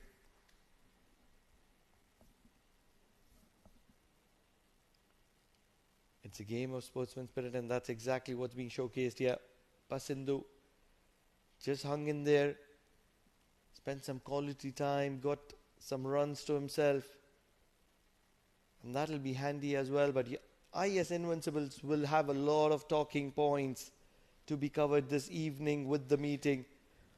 Talking about the batting, Mansoor Mazhar, the lone warrior, 40 of 39 for him. Mehran came in firing, 25 of 17. And towards the end, it was Pasindu who just gave company with 26 of 34. Very economical and very tidy with the ball in hand. Yalla Shabab Giants just 7 extras in the allocated 20 overs. 136 for the loss of 7. Wouldn't be wrong in saying that IAS Invincibles didn't just turn up. Talking about the bowling, 4 wickets for Umair Shakil, the pick of the bowlers, 15 dot balls for him in the 24 deliveries that he's bowled. And in the process, he gave away 23 runs, a wicket apiece for Sai Shiv and Shakil Ahmed as well.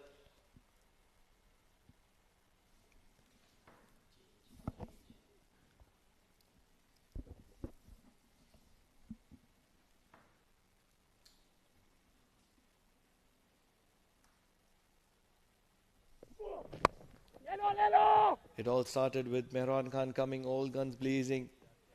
And they wanted to make a point, but very difficult to counter the quality bowling of Shakil Ahmed. He did pick up a wicket. Mehran Khan did fancy himself some good couple of big shots just before it was Umair who dispatched 2 wickets in a row and broke the back of IAS Invincibles. Yes, players came in and played their big shots, but not for too long. Fielding was spot on. Super Sanju made an impact. Umair Shakil was picking up wickets like it was a Sunday. Yes, Muzahir had his intentions, but not before he was stumped by the wicketkeeper. Mujibur did contribute well, and Mansoor Mazhar just hung in there before he skied one to Sami. And Sami, with the quality of glove work he's been showing in this country, did well. Imran Ali did get one opportunity to Mujibur, which went for a maximum of his captain. So that's the summary. Yalla Shabab Giants scored 180 for the loss of 8, and IAS Invincibles convincingly lost the game against Yalla Shabab Giants by 44 runs. We'll dig into a short break, and on the other side, it's going to be the presentation with Amin Wagle.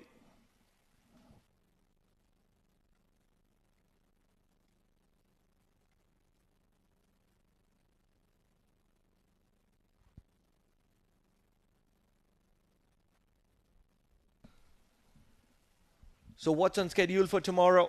Majlis Titans in game number 1 of day 2.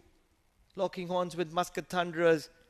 In the afternoon game, it is IAS Invincibles taking on Royal Oman Stallions. And finally, the last game of the day, it's a firecracker of a game. Renaissance Challengers that are going to be fighting with Yalla Shabab Giants, who displayed an exquisite game. Don't forget, these are live matches from the Oman Cricket Academy on Turf 1. So do join in. We're going to be live on Fancode. This is the Oman D20. So it's time that we dig into a short break. And on the other side, it's going to be Amin Wagle with the presentation.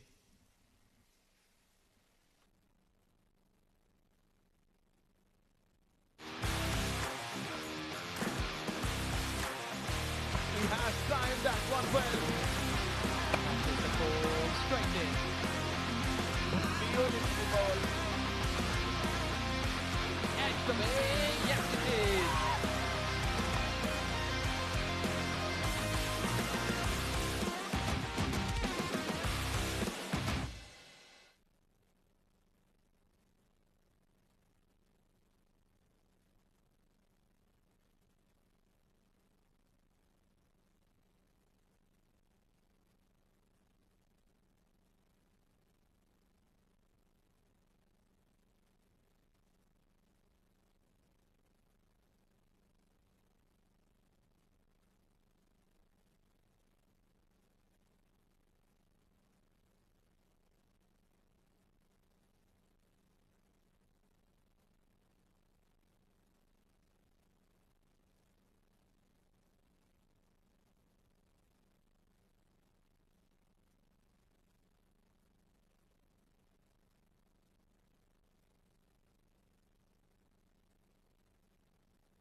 One, two, mic check one.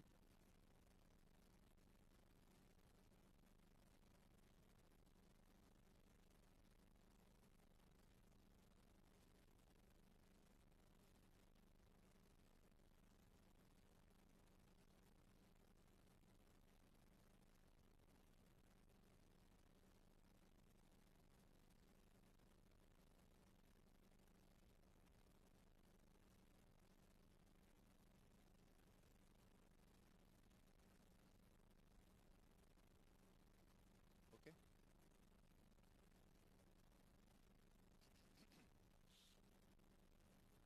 Yeah. Give me Q1.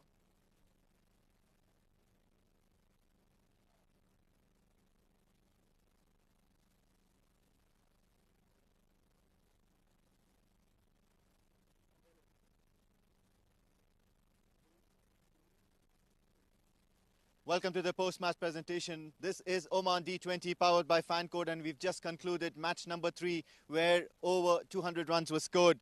But then it was a match against Yalla Shabab Giants versus the IAS Invincibles. And on match day 1, you couldn't ask for a better match to end the day with. Yalla Shabab Giants and IAS Invincibles. IAS won the toss and elected to field, and most certainly, Yalla Shabab Giants did not allow them to settle down with that decision. 180 for 8 in the allotted 20 overs, and in response, all IAS could manage was 136. And that resulted in the Yalla Shabab Giants scoring their first points this season. Zoeb Amanat, 61 of 46 balls in that first innings, batting effort, 8 boundaries and a 6. Mansoor Mazhar did well with the ball and with the bat, 3 wickets, 27 runs in his 4 overs. But then, of course, we have our man of the match for this evening for the match number 3, and that's Umair Shakil. Would like him to step up and collect his medallion from Umpire Balasubramaniam, and his figures read 4 overs, 4 wickets for 25 runs, and I think that was a stupendous effort here. उमेर, सबसे पहले बहुत बहुत मुबारकबाद। आपके bowling के बारे में कुछ बताएं, आपके प्लान्स क्या थे इस इनिंग्स के लिए, और आपको ड्रेसिंग रूम से क्या स्ट्रैटेजी था आपको यहाँ पर एग्जीक्यूट करने के लिए? पहले अल्लाह का शुक्र करता हूँ दाम, तो मेरा यही प्लान था कि लाइन में बॉलिंग करनी है और अपने पेस का इस्तेमाल करना है। यही मैं मैच के दौरान अपने आप खुद को रिमाइंड करता रहा कि अपने प्लान में मुताबिक चलना है, जिसकी वजह से अल्लाह का शुक्र है मैंने आज अच्छी परफॉर्मेंस दी है। Okay, पहला वाला तो बोल्ड मिल गया, दूसरा वाला बोल्ड मिल गया। आई एम प्रिटी श्योर आपको जो तीसरा वाला बॉल था उसके अंदर कुछ तो आइडियाज मिले होंगे, सब जगह से सवाल आ रहे होंगे, सब जगह से राय सलाह आ रही होगी कि क्या करना है। ऐसे ही है, सब जगह से राय आ रही थी, पर ये है कि मैं अपने प्लान में ही था कि जहाँ से 2 विकेटें ली हैं वहाँ से मुझे 3 और 4 भी मिल सकती है, इसलिए मैं कंटिन्यूसली वहीं पे बॉलिंग करता रहा। विकेट के बारे में कुछ बताएं, कुछ मदद मिल रही थी यहाँ पे क्या? क्योंकि आज पहले 2 मैचेस जो हुए थे दिन में वहाँ पर बैटिंग करना थोड़ा मुश्किल लग रहा था, बट ये मैच में माशाल्लाह से जोएब अमानत ने तो काफ़ी अच्छी पारी खेली, बाकी सारे बैटर्स ने भी, मुजीबुर अली ने बहुत अच्छी पारी खेली। कुछ ज़्यादा टफ था यहाँ पर क्योंकि IAS इनविंसिबल्स के बैटर्स भी काफ़ी इन द गेम लग रहे थे। ऐसे ही है, वो शुरू में वो काफ़ी अच्छा खेल रहे थे IAS के लड़के, स्पोर्ट तो दोनों ही कर रहा था। ये है कि जो अच्छा यानी कि अपना जिंदा लड़ा के खेल सकता है वो इसमें विकेट में सर्वाइव कर सकता है। चले, फिर से बहुत बहुत मुबारकबाद, और मैं उम्मीद करता हूँ कि इस टूर्नामेंट में आप और आगे जाएं और ऐसे मैन ऑफ द मैचेस उठाएं। Alright, so this concludes day number 1 and match number 3 here at the Oman D20 powered by Fancode. But do stay tuned, we've got a lot of cricketing action coming your way. See you tomorrow.